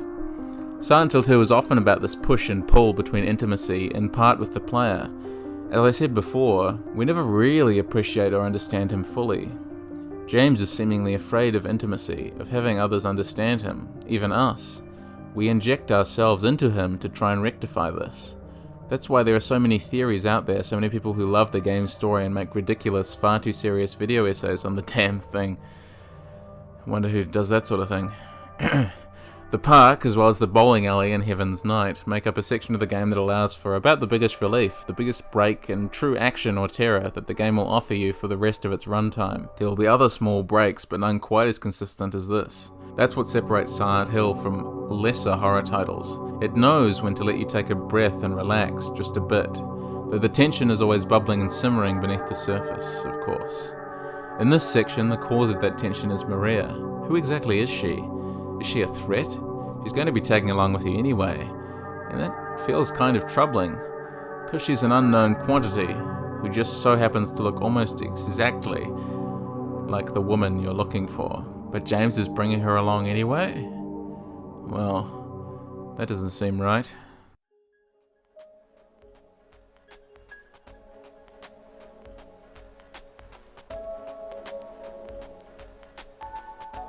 You head up the street through that thick and delightful fog, which remains really hauntingly beautiful even today, and towards the bowling alley. Players will at first pass by the bowling alley, chances are, and just try to get straight to the Lakeview Hotel, which is accessed by wandering up Nathan Avenue, the main road that leads to Old Silent Hill. You pass by the Silent Hill Historical Society, which is locked, and see a sign for boats. Billboards, a multiplicity of different ones, line the sides of the forested road. Who will even see these things? Who will even care? Billboards for Heaven's Night, for the bowling alley, for a baby supply store. They are the imperceptibly small cogs in an enormous machine. I wonder about the person or people who made these billboards. They're dust here. Flecks of nothing that add nothing but feeling to the game. But isn't that what this video is all about? Feeling? We are seeing parts of the world we do not need to see, like passing through a small town and seeing advertisements for local businesses, most of which you will never visit. But the billboards are connective tissue. There are places you visit in Silent Hill 2, and places you visited in Silent Hill 1 advertised here, the Lakeside Amusement Park for instance. The billboards make the world bigger, even if you don't stop to read them. They make the world feel more tangible, just by being there. The fog is so thick here you can barely see the barrier on the other side of the tarmac. Monsters leap up almost comically at you from the bushes, landing on the road with eerie flops, before getting up and advancing toward you and Maria. Killing them is almost routine by this point in the game, in this open space. What does it mean to digest this violence so easily? The violence means something here, but to speak in this language is to comprehend the world in a different way, just as it is to speak any different language. A corpse is lying just before an annihilated bridge. The impossibility of getting to the hotel is predictable and evident, but the walk here was worth it. The corpse, mutilated beyond recognition, has some pistol bullets nearby and a map soaked and marked in blood. Turned out well for this guy. The bowling alley it is, then. The bowling alley is the shortest and smallest area in the game, with no items to pick up, but yet it remains realistically detailed and rendered. There are a fantastic number of little details that give even a small, gameplay-irrelevant space like this the love that is needed to make Silent Hill a realistic and complete world. Of course, the reason they could do this was because of their budget of $7 to $10 million US. So it's not exactly feasible advice just to tell up-and-coming indie developers that they should make their world just as detailed as Silent Hill 2's. But what the bowling alley can tell smaller developers is that they should use space in an efficient way. Team Silent could afford to characterize their world with a seemingly extra space because they had the time and the inclination. A smaller developer with a smaller budget has to use their time in an efficient way. If your game has a story to tell it in the tightest and most focused way your means allow you to. The bowling alley sequence can be sped through in like a minute and a bit if you include the cutscene. There's no extraneous information, no random documents containing information about who ran the bowling alley, how much the bowling alley was earning a year, or anything like that. Every single scrap of information you get in Silent Hill 2 is relevant, pertinent, and almost either scary or depressing. It all adds to the mood rather than taking away from it. But by the same token, you can spend 5 or more minutes just wandering around the bowling alley, looking at the detail and effort placed into the textures of another hauntingly empty building. It's all just gorgeously decrepit. The kind of place I've always wanted to wander around, just a desolate town. Everyone's packed up and left, but there are things left behind. You can walk down the lanes of the bowling alley. The camera, amusingly, doesn't follow after you, as though it doesn't condone this law-breaking behavior. But still, you can do it. You can peruse the back room and look at the stunning, quiet level of detail that exists there. Bowling pins, a vending machine, toppled shelves. All of it creates a coherent world. In the bowling alley, you also encounter Eddie and Laura again, both for the second time. Eddie somehow got a pizza, and Laura's been taunting him about how he's fat and a bit of a coward. Eddie uses this as an excuse to continue eating pizza and continue being a coward when she runs off into the dangerous streets of Silent Hill. Just another wonderful bit of quiet characterization. Every line of dialogue, dreamy as it is well considered and fits with what we know and will learn later about the characters. Silent Hill 2, in contrast to its predecessor, had its plot written first and the environment created afterwards, since Team Silent already had a basic concept of the plot in place. This allows each space to fill a considered position in the story, where every place fills a niche. Without even one of these spaces, you would be playing a different game. Before we leave the bowling alley, I'd just like to mention how awesome the soundtrack is, again. Have I mentioned that yet? Because Alone in the Town will be a song I take with me to my grave. I will be a skeleton one day and I will be left in my coffin, headphones still on, alone in the town, forest, and the day of night, my lullabies.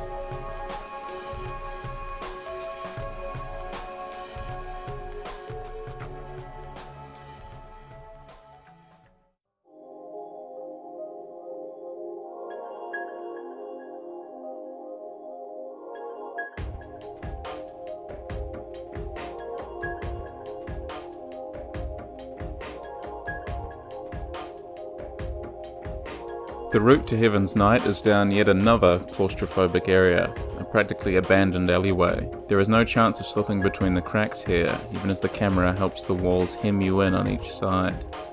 But the alleyway itself is dirty and not a place you want to stay for very long. Maria opens the door to the Heaven's Night bar, tantalizing James, leading him on. While she is a character written by men, she utilizes the male gaze to make James, and perhaps any players who are inclined, to want to stay around her for longer. One way you can get the fantastic Maria ending. There's one really important item to interact with in Heaven's Night, and it's not even necessary to interact with. You can move your way through the building in about 10 to 20 seconds if you want to, but you can stop. Deleuze writes in The Time Image, "We are constructed in memory. We are simultaneously childhood, adolescence, old age, and maturity." While we don't really understand James, sometimes we get him. His memory builds ours. James is a person too, just rounded enough of a character, with just enough glimpses into his soul, that we can think of him as a fully rounded person, constructed in memory. While we can all see different James Sunderlands, there are, of course, connective threads of canon within Silent Hill 2, inarguable elements of his character. The Western Silent Hill games misunderstood what made Silent Hill 2 so effective most of the time.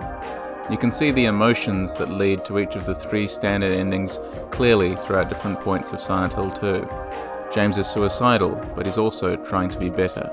He's also always tempted and taunted by Maria. We can see in James what we want to see, but as Chicarico says, the most obvious way in which video game characters differ from literary characters is their status as visual and not textual beings.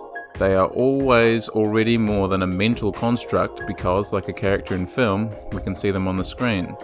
At the same time, it does not suffice to think of game characters as filmic characters, given that our control of them precludes the same standard vision.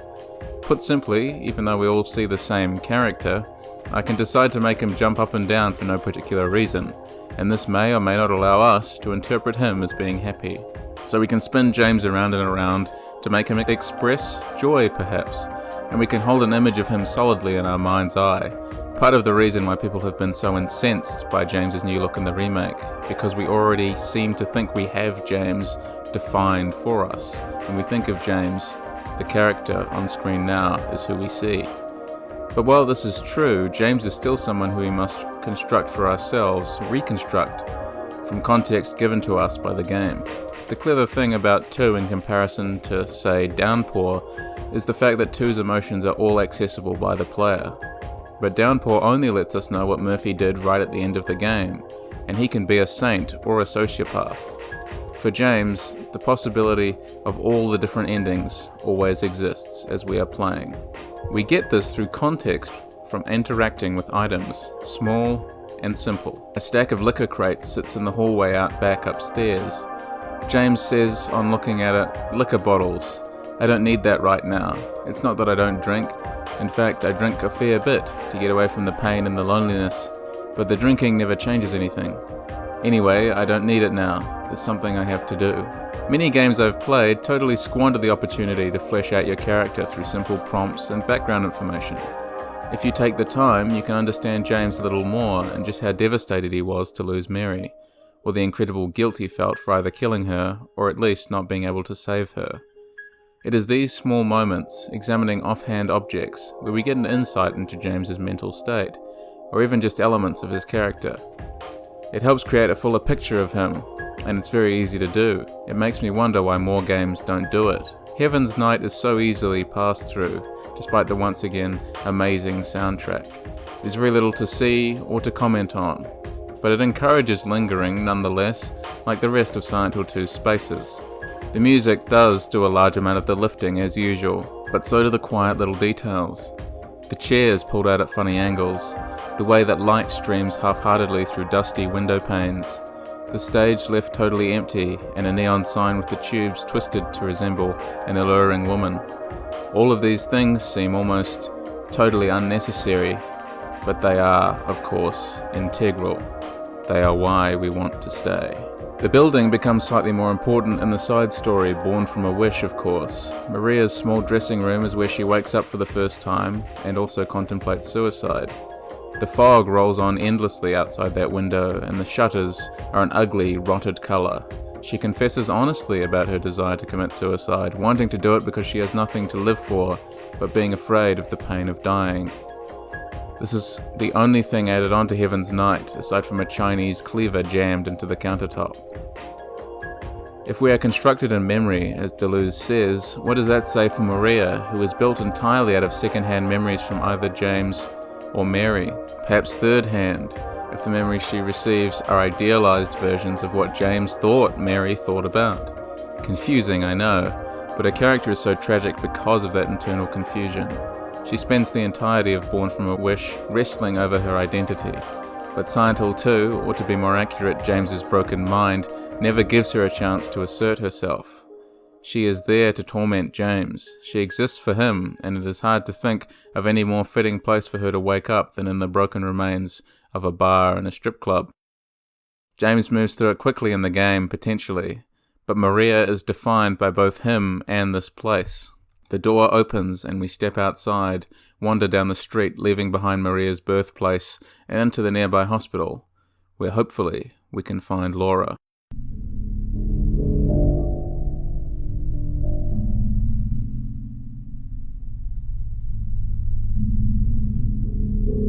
Brookhaven Hospital. This is where the game decides to stop messing around. Not that it has been messing around before, but the gloves come off in a way here. Hospitals, of course, are common horror ground for all mediums. They are stained by death and coloured by illness. We fear going to hospitals naturally because we fear it might be the first step towards the end. Hospitals are filled naturally with uncertainty and doubt. The corridors of Brookhaven are even more so haunted and disturbed. Things are clearly wrong here. Beds are pushed askew against walls and things are visibly crumbling away. It is public infrastructure in decline. The hospital is two-faced as well on top of everything else. For how terrible it is to start, it gets worse later. The first proper encounter with the Otherworld is in Brookhaven. You could argue that there is even more to it given its appearance in Silent Hill 3 as well. But before you reach the Otherworld, you become well acquainted with the hospital's oddities and terrors. Chief among those is the sound design. I haven't spoken properly or so much yet about Silent Hill 2's sound design beyond the music, but of course there's a reason it's so famous, and it is a large part of why these games have an immediate scare factor at all. The industrial noises that Yamaoka conjures are angry and encourage the player to shy away from the noises, the danger that remains unseen, perhaps forever.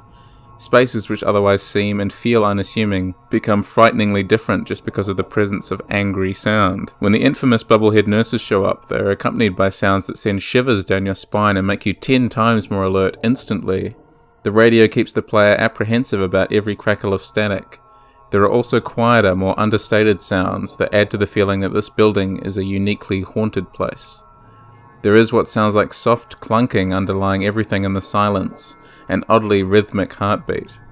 Everything about it makes you just that little bit more tense. The game is, at all moments, waiting to push you off the edge. So that's what it does. The hospital really begins to define the psychosis of the town itself, or at least an aspect of it. It also starts to get to James. The rooftop, where the player can read the diary of a man who is so deeply depressed he ends up committing suicide by leaping from the roof, is also where James is jumped by Pyramid Head and thrown from the roof into the patient holding cells. My first playthrough was really quite wistful up there. I tried the door to get back into the stairwell, but realized quite quickly that I couldn't. Something was holding it from the other side. But somehow I didn't manage to trigger Pyramid Head's appearance by walking into the right spot, so I spent at least 5 minutes up there, reading and rereading the journal of the man who committed suicide. He writes, May 12th. Rain as usual. I don't want to cause any more trouble for anyone, but I'm a bother either way. Can it really be such a sin to run instead of fight? Some people may say so, but they don't have to live in my shoes. It may be selfish, but it's what I want. It's too hard like this. It's just too hard. May 13th. It's clear outside. The doctors told me I've been released, that I've got to go home. The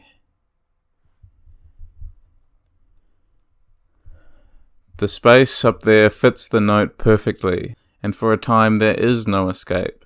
Just you and yourself, the silence of the game, maybe the whirring of the disc in your PlayStation 2 as you play it in absolute darkness. There are patient records to pick up too, giving the place a real feeling of authenticity. It is nice in a way to be able to contextualize not just James, as we do with items he can look at and respond to, but the building itself that we are inhabiting. But it's not done clumsily. There's often this expectation that games these days will be parceling out lore documents, or in-game wiki articles, or giving us encyclopedic entries in a codex to make sure that the people writing fan wikis can get everything down. And to the people who do write and maintain those fan wikis, I adore the work you do. But I also much prefer it if there are things left unanswered. We don't know the doctor that wrote the fairly famous note about dragging him painfully into the world of our own reality. We don't need to. The note is enough to contextualize us. So why, I ask myself, why in the name of healing must we drag him painfully into the world of our own reality, the doctor asks. The idea of the other world as a mental illness exists in everyone, the note says, essentially. Everyone can see their own other world. Do we need to know more? No, not necessarily. The intersection of other worlds has already been alluded to by Eddie spotting monsters in the apartment, and will be confirmed later when we encounter both a version of Angela's otherworld in the Labyrinth and Hotel, and Eddie's in the Labyrinth. It is a nice way to cue us in, but doesn't ask us to engage with the lore or what have you on a deeper level. Scholar Karl Schoonover describes how French philosopher and art historian Georges Didi Huberman saw the visibility of space, of revealing all there is to be revealed. There is, for Didi Huberman, a violence that follows from making the artwork fully knowable. He is eager to attend to those aspects of the work of art that resist description and definition. As an example, he chooses a field of light in the center of a Fra Angelico painting. Confronting its whiteness, its blankness, and its emptiness is a necessary challenge for anyone trying to understand this work of art, and it is something that Didi Huberman feels art history's methodologies cannot help describe. The hospital has many locked doors, spaces we will never see into, even when we revisit the space in Silent Hill 3. The space does not need to be entirely defined in order for it to be interesting. It is, as Didi Huberman alludes to, a kind of violence to mine everything from a fictional setting, particularly horror. If you explain everything, you remove the magic feeling of the horror in the first place. All this being said, there are a few standout rooms I wanted to talk about briefly in the Brookhaven Hospital. The weakest jump scare I've ever had get me in a game was in the document room where you get the note. It's such a narrow room and the camera starts locked in on James by the door. You take just 2 or 3 to reveal a person standing there, except it's just Maria, who somehow decided she should go in first, and just having a human presence loom out of nowhere in this game was enough to make me jolt the very first time I played it, back when horror games were able to get me a bit more easily. Still, it says something about the design of Silent Hill 2 that it can achieve something like that so simply. Noise, lighting, and feel all add up to create moments of innocuous frights that add up to become terrifying and put you off your game. Speaking of jump scares, it is time to properly acknowledge the camera framing done by the director of Silent Hill 2, Tsuboyama, who creates so many moments of genuine terror simply due to the way the camera is set up.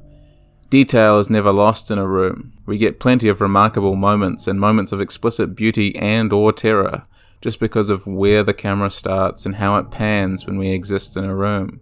Room M3 has the sudden appearance of a bubblehead nurse, which is only possible with the skilled way Tsuboyama set up the area.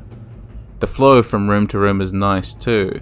Having to open the examination room to get into the doctor's lounge is a nice way to give players a greater impression of the space, just by having you move through an extra piece of it. Then there's the shower room, of course, where you need to combine human hair and a sewing needle you found within a teddy bear to reach the key to the elevator. This quaint combination of innocuous items to solve a bizarre, kind of gross puzzle is almost a motif of Silent Hill, something that the series is very much known for. Maria tires and collapses, taking ill the same way Mary did, in a small, almost empty room. The mattress is barren, kind of musty looking, assuredly gross. Still, she takes her medicine, she rests. The player, if they are so inclined, can keep coming back in there to check on her, to make sure she's okay. The room itself lingers, this ugly place, a hospital room devoid of any remotely soothing qualities, nothing about it seemingly comfortable, yet we can return anyway, to make sure that she is doing okay. There are the patient cells where one corner of the wall is almost entirely soaked through with blood, and numbers, painted in that blood, reveal the solution to the excessively locked box at the end of the corridor. The Day of Night, as I've alluded to before, perhaps the most sublime track in the game, inspires in me a sense of awe. It plays over a simple cutscene of finding Laura, at last, on the ground floor playing in between rusted bed frames and mouldy mattresses with some teddy bears. The moment is innocent somehow, even after everything we've seen, despite our surroundings. The music and the dialogue shape the room into what seems like the climax of the hospital. But then Laura tricks James, a trick he somehow doesn't see coming, and the player must fight the triple boss, the Flesh Lips, in another small room, just as bizarre a setting for a boss fight as Pyramid Head in the apartment stairwell. But I could go on listing rooms all day. The flip from Fog World to Otherworld is signified by James collapsing after defeating Flesh Lips, and the siren that blares as he is rolled through the hospital on a gurney, Jacob's Ladder style. That shift signals to us that the entire hospital must be re-explored and remapped. It is thus an act of defiance to continue to play, to do so, an act of bravery to explore a place even darker and more disturbed, Retrieving Maria in the dark, mysterious basement, another wonderful room that I can hardly stop to talk about now, the player then steps into an elevator and is goaded into a trivia game. The moment is famously so odd and out of place that it feels like the building itself is toying with you. The space is evil, malevolent, and yet still dreamlike. It is the kind of thing that would randomly show up in a nightmare. As you are being pursued by demons, suddenly a man in a pinstripe suit leaps out at you and asks you questions about where you went for dinner last week. It's the same kind of vibe.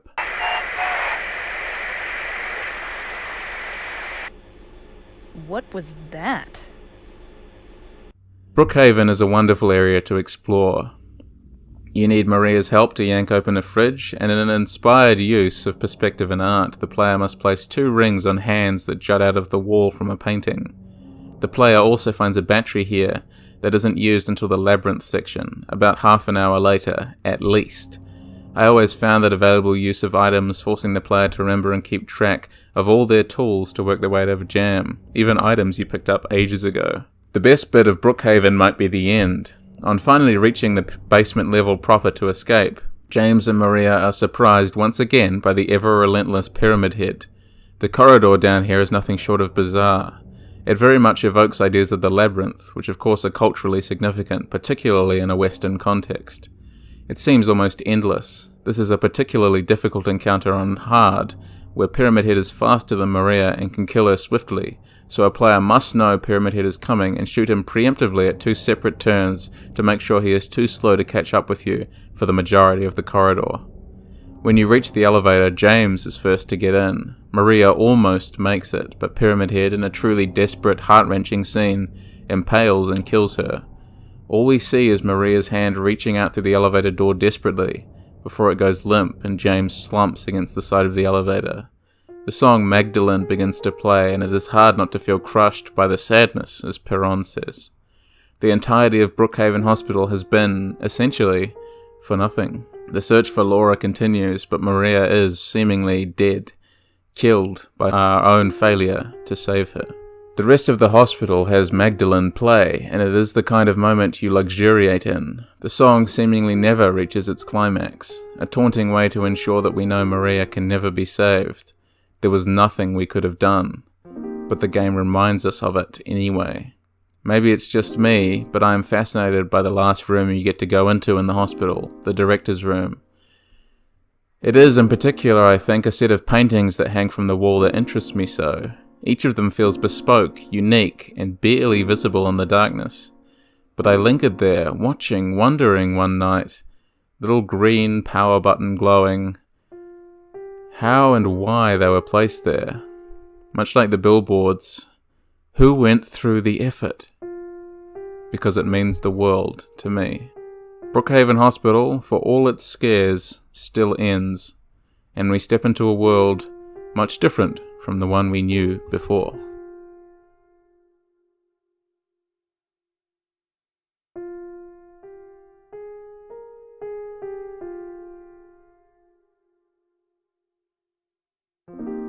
Everything is total, utter void.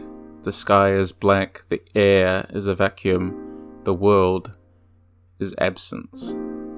In horror, there are spaces not unlike those described by Didi Huberman, peeking through placeness, spaces where the visual is not equated with the visible. These are spaces that hollow out all spectacle. We grasp for meaning, but find none. All is in absence. Death is absence. Maria's death specifically leaves intense emotions. The song Magdalene was crushing, as we discussed, but seemingly in her absence the otherworld's dark hold strangles the town. Something awakens in James, almost in these dark streets. He starts to remember something, then once again denies the possibility of its existence. Silent Hill 2, despite its nearness at the point of writing this video, despite knowing it is due for its resurrection act, or the puppeteering act, where its skeleton is paraded around on stage, is remembered in a certain way. My Silent Hill 2 is the Silent Hill 2 that exists in the comments sections beneath analysis, soundtrack, and ambience videos. Melancholia is much of what drives this. It is much of what drives the game itself, even barring the comments of others. you would recognize that with or without me speaking to you about it. Freud's theory of melancholy is described by Anne Enderwitz as marking a decisive moment in the history of melancholia and of the modern subject because of its emphasis on interiority and self-division. With Freud, the epistemological interest of the Renaissance melancholic, his predilection for self-reflection, his passion for knowledge and for pondering the transcendental mysteries of the world, is translated into a purely internal relation, a self-relation that presupposes an inner splitting of the self in the act of incorporating an object. Not that Freud is necessarily worth listening to, a troubled figure to say the least, whose eyes are almost fantastically dated, but these two attitudes that Enderwitz highlights showcase how we still tend to approach melancholia today. It is an interior process. It is nostalgic. Worst of all, it is haunting, which is seemingly my favorite word. I want to know desperately why certain things haunt. Silent Hill 2, most of all, it seems. Silent Hill 2 is a landmark. Might sound like hyperbole, but it changes everyone. I still think it is, in part, because it is honestly emotional, and that honesty is haunting. Hauntology, the study of haunting, tells us about absence and sadness, because, as Fisher writes eloquently, everything that exists is possible only on the basis of a whole series of absences which precede and surround it, allowing it to possess such consistency and intelligibility that it does. Silent Hill 2 exists, as I have hammered home throughout this video, in absence much of the time. All the environmental detail in the world cannot dispel the disconnect between ourselves and James. We can't go into every building. It isn't a perfect simulation. But that absence gives meaning, ironically. We assign the darkness, the space between space, meaning. Yes, it's not as remarkable as the fog, but it is startling in its immediacy. The void is unreal, the fog is real, or so the game would have us believe. In actuality, we likely never see the town as it actually is, as James and Mary supposedly saw it when it was their special place. We always see it as perverted, distressed. Return to Neely's bar, where James once reflected that Mary and I shared some nice drinks together here, and you'll find that there is a new, eerie message scrawled on the wall. If you really want to see Mary, you should just die. But you might be heading to a different place than Mary, James. Someone online attempted to decipher the message further, and then you can unscramble the random capital letters into "I need you, Mary, be real." While there are a couple of spare capitalized letters left over, I thought this was too neat not to share. The streets and the void are thematically and aesthetically engaging, but hardly stimulating from a gameplay perspective. It actually serves more of a purpose for the 10-star run than anything else. Having to kill 75 enemies by fighting and 75 enemies by shooting is actually only possible if you essentially spend a large chunk of your 3 hours or less of playtime in the 10-star run farming monsters on the streets, keeping a tally chart on a nearby bit of paper, and praying you are counting correctly. You encounter the hanging Mandarin enemies for the first of only 3 times during this entire game in the tunnel that leads from the west half of South Vale to the east half. These Mandarin enemies are strange. They appear so infrequently but have such a unique appearance that you can't help but be fascinated by them. According to the Japanese guidebook, The Book of Lost Memories, the Mandarin symbolizes feelings of overwhelming, incomprehensible anguish and helplessness. Where the Mandarins appear during the game, this tunnel, the labyrinth, and the very end of Lakeview Hotel are indicative of places of intense helplessness, of a feeling of being lost. Killing a Mandarin, only accomplished with firearms, sends it plummeting forever into the darkness. It is easy to metaphorize and draw comparisons to James's sanity here. When a Mandarin dies, it reflects how close James is to the edge, to the abyss, to the absence. At the end of the hospital, you receive a note telling you where to go on the streets. He who is not bold enough to be stared at from across the abyss is not bold enough to stare into it himself. The truth can only be learned by marching forward. Follow the map. You follow it all the way to the doorstep of some unassuming apartment. Sitting in front of the apartment is another note. The letter is innocuous, as though written as a reminder for the person writing the note in the first place. It reads as an accompaniment to the previous letter. Or perhaps you are a fool. The truth usually betrays people. A part of that abyss is in the old society. The key to the society is in the park, at the foot of the praying woman, inside of the ground, inside of a box. To open it, I need a wrench. My patient buried it there. I knew, but did nothing. It made me uneasy to have such a thing near. I wasn't looking for the truth, I was looking for tranquility. I also saw that thing. I fled, but the museum was sealed as well. Now no one dares to approach that place. That's when the note turns on you. If you do not wish to stop, James, I pray to the Lord to have mercy on your eternal soul. If there was any doubt in your mind before, and would there have been really after all we've seen, you know now for certain that the town is pursuing James with a relentless, torturous gaze. It's a good horror twist in note form. Force the reader to let their guard down, absorbing important information, then directly address the players. I've done this before in tabletop role-playing games I've run as well, writing a newsletter for the protagonist visiting a similarly haunted town. In the obituary section of that newspaper were the characters' names. The dark streets are simple and effective. The town now doesn't even have weather to guide it, just this endless misery, the eternal maw of darkness swallowing everything around it. It is ungraspable. Just as fog escapes our mind, darkness does too.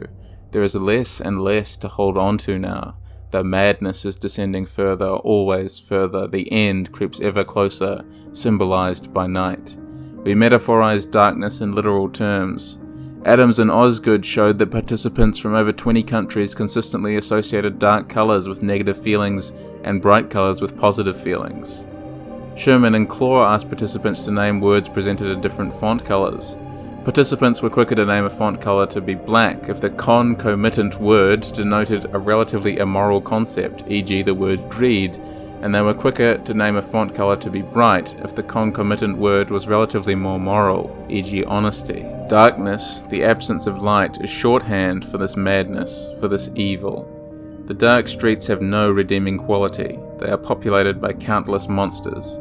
The streets absorb your footfalls and the monsters swarm. The town is hungry and seemingly exposes its true nature. Remember the door that wakes in darkness? It opens now into nightmares, tumbling, spiraling, your nightmares. But despite the darkness, there is something else that connects everything in Silent Hill 2. Something visible from the opening vista. A very important landmark I'd like to finish on today.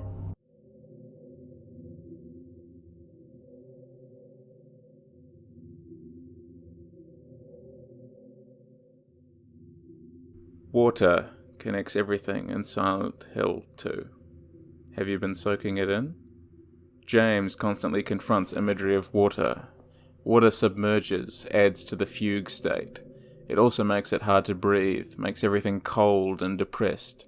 Fog itself is made of droplets of water, making the initial excuse of Silent Hill 1's use of fog a way to hide the low draw distance in the open streets of Silent Hill 2 on the PlayStation 1, a justifiable conceit within the world of Silent Hill 2. Atmospherically, everything connects together through the theme of water. Many people believe that this confirms that In Water is the canon ending. While I don't believe any ending should be considered the canon ending, In Water or Maria are my favourite endings, because Leave feels almost too easy. Not that James's happiness is at all unearned, or that Leave isn't also a great ending, a hope spot about how we can all recover from trauma, but the heaviness of the game's atmosphere does contribute to the feeling that a less than happy ending is the thematically satisfying one. Perron writes about Toluca Lake in his book. He says that time is an important conceit of Silent Hill 2. Remember when we talked about the trail being a big risk way back at the start of the video? Silent Hill 2, far from being a traditional survival horror experience loaded with enemies and challenge, is a game that centers more on mood. Yes, the game isn't really that hard. You'll likely end the game with hundreds of spare bullets, unless you're playing on hard, in which case Pyramid Head will leave you with nothing at the end, I can guarantee you, and many healing items. But while Silent Hill 2 might not be the most mechanically challenging game in the series, it is very considered in how it uses time and space. Perron relates to us. Time gives birth to deep-seated feelings. Though you only have to try steer toward the light on the opposed shore, you are at the same time enveloped by the fog, and you're also listening to your oars rhythmically cleaving through the water of your boat floating across the lake and the hollow rumbling drone. You can be, as I've been, moved by your real-time crossing. Rowing across Toluca Lake divides everything we've seen and done in South Vale from the Lakeview Hotel, the last area in the game. It allows us to assure ourselves that there is now no way back. Up until a certain point in the game, James can wander all the way back to the car. There's nothing stopping him. But crossing the lake is symbolically important. It ensures that there is nothing left for us to go back to. It is also important because it gives us time to process the act that James has just committed. James has just killed Eddie in self-defense, though admittedly after a stupid provocation to violence, and the time spent out on the water helps us process this act. The sound of paddles hitting the water and the sight of just fog forever and ever, as usual, helps draw the player deep within themselves. Reflection is done here, just like at the start of the game in the mirror. The entirety of Silent Hill 2 is about reflection, about dwelling on things, but not wanting to confront those things at the same time. Toluca Lake is quiet, simple and haunting. The droning ambience is haunting. The light beckoning us is haunting. The fog pushing at us is haunting. The scenario itself is haunting. The knowledge that everything will soon be made clear, that the game is ending, is haunting. Toluca Lake is endless. You can row forever and not reach your destination. The light is the only point of reference. The sublime doesn't feel like enough to describe this area. It is not enough. The absence, as we have discussed, is the point. We can't grasp it, but we can feel it all the same. It is emotionally resonant, drifting through fog forever on a cold lake, alone. Something strikes a chord. I dip a hand in the murky water and watch the ducks from a distance. I am 5 years old and sitting in a metal rowboat. I'm quiet in my memories. I'm not sure who else is in the rowboat with me. Right now, as I am writing this, it is nobody. It is just me alone in the pond. Life seems endless. The universe stretches out before me and I peer into a reflection that does not form properly in the cloudy water. I am playing Silent Hill 2. Life seems very beautiful. Everything seems endless. But everything ends, eventually. You dock at the far shore of Toluca Lake after following the light. James steps onto the dock. The game prepares for its final masterstrokes. I pick up the large wooden oars in my small hands and do my best to steer. I'm not very good at it. I crash into the reeds. Someone helps drag the boat back to shore. This journey has gone on long enough anyway. Everything ends. Eventually.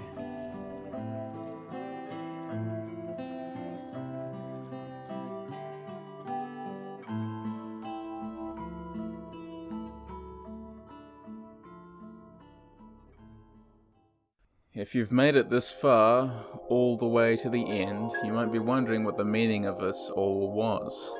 A large part of Silent Hill 2 discourse these days feels like a frank exhaustion about fan theories and fatigue regarding video essays.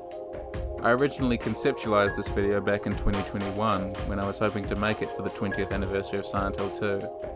It never materialized back then, I wasn't happy with it, and I was also unskilled, assuredly not ready for a project of this size. Worse, the number of other videos I see just naturally pop up on my YouTube recommended about Silent Hill 2 felt, frankly, intimidating. What use is it to just add my own voice to a chorus of people singing the same praises? I am still unsure whether or not this video has achieved this. Part of me knows I will always return to Silent Hill 2 for as long as I live. If the demand is there, I would eventually make a sequel to this video that deals with the few locations I didn't cover, and maybe return to a few points I wasn't even able to touch on properly in this long video. But at the same time, I feel the letting go must surely be more valuable. Silent Hill 2, despite everything, is comfortable. It is an easy thing to grapple with, something that is so well mined that angles of approach have almost been entirely played out. It would not surprise me if there was some piece of analysis elsewhere on the internet that took a similar angle to this, but I just didn't find it. Part of me would, honestly, prefer not to find it. So let me just say that I get it. I get the exhaustion behind seeing this game be the focus of video essay after video essay, of not letting other worthy horror games, even from the same series, receive detailed examination and analysis. I think soon I will have to do things beyond the known and the safe. I will have to engage with smaller games, less well-mined ideas and things that have gone unnoticed. Silent Hill 2 is seemingly stretched to breaking point. There is no way that the remake will live up to expectations. Silent Hill 2, as we have seen, means so much to so many and has done for over 20 years now. I do not envy Bloober Team for what they are undertaking. They will receive complaints, but hopefully they will also receive understanding. I hope that Silent Hill will receive a proper HD collection, as Metal Gear Solid has been announced to be receiving now, so that Bloober's reinterpretation will stand alongside the original game, rather than replacing it. And despite all this, despite being so well-mined, stretched so thin, Silent Hill 2 is still raw. It uncovers emotions and makes players think about themselves in relation to, well, their own relationships with lots of things, not just other people, with themselves, with their own minds, with spaces.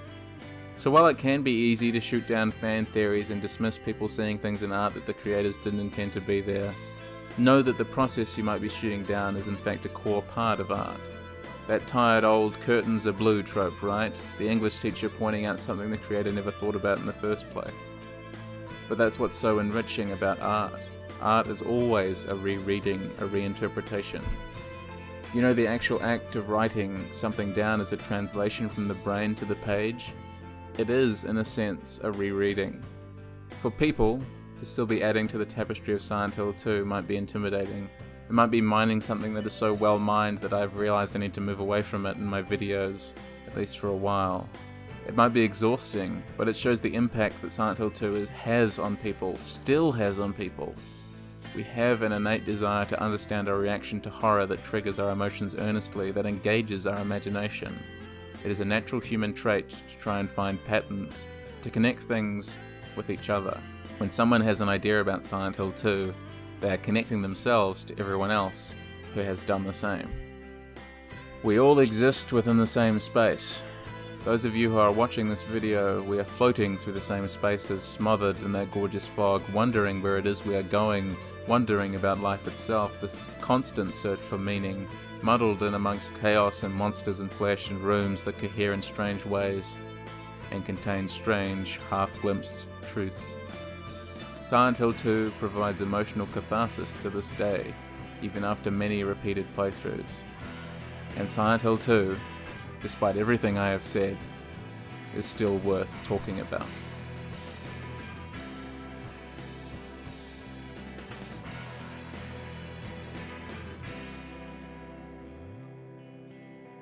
Thanks to everyone for watching, and for watching this far. A special thanks to my patrons, Frankaloons, Blue Voices, and Future Cityscape. You guys rock. This video has gone on more than long enough already, so can I just say once more heartily, thank you everyone for supporting my channel, whether that be my Twitch or my YouTube, and my website, and making what I do possible. I'm not sure whether I am succeeding, but I want to put some more human feeling into YouTube's frankly frightening at times algorithm-driven content. I want to encourage others to do the same.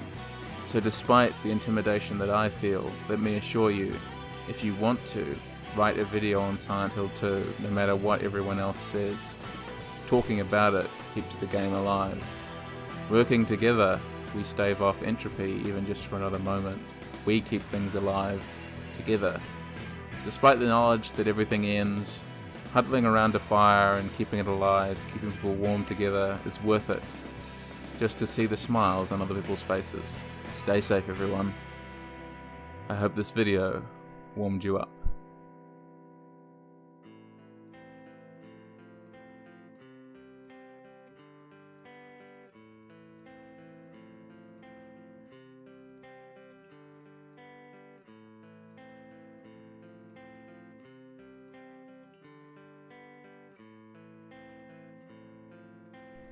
You made me happy.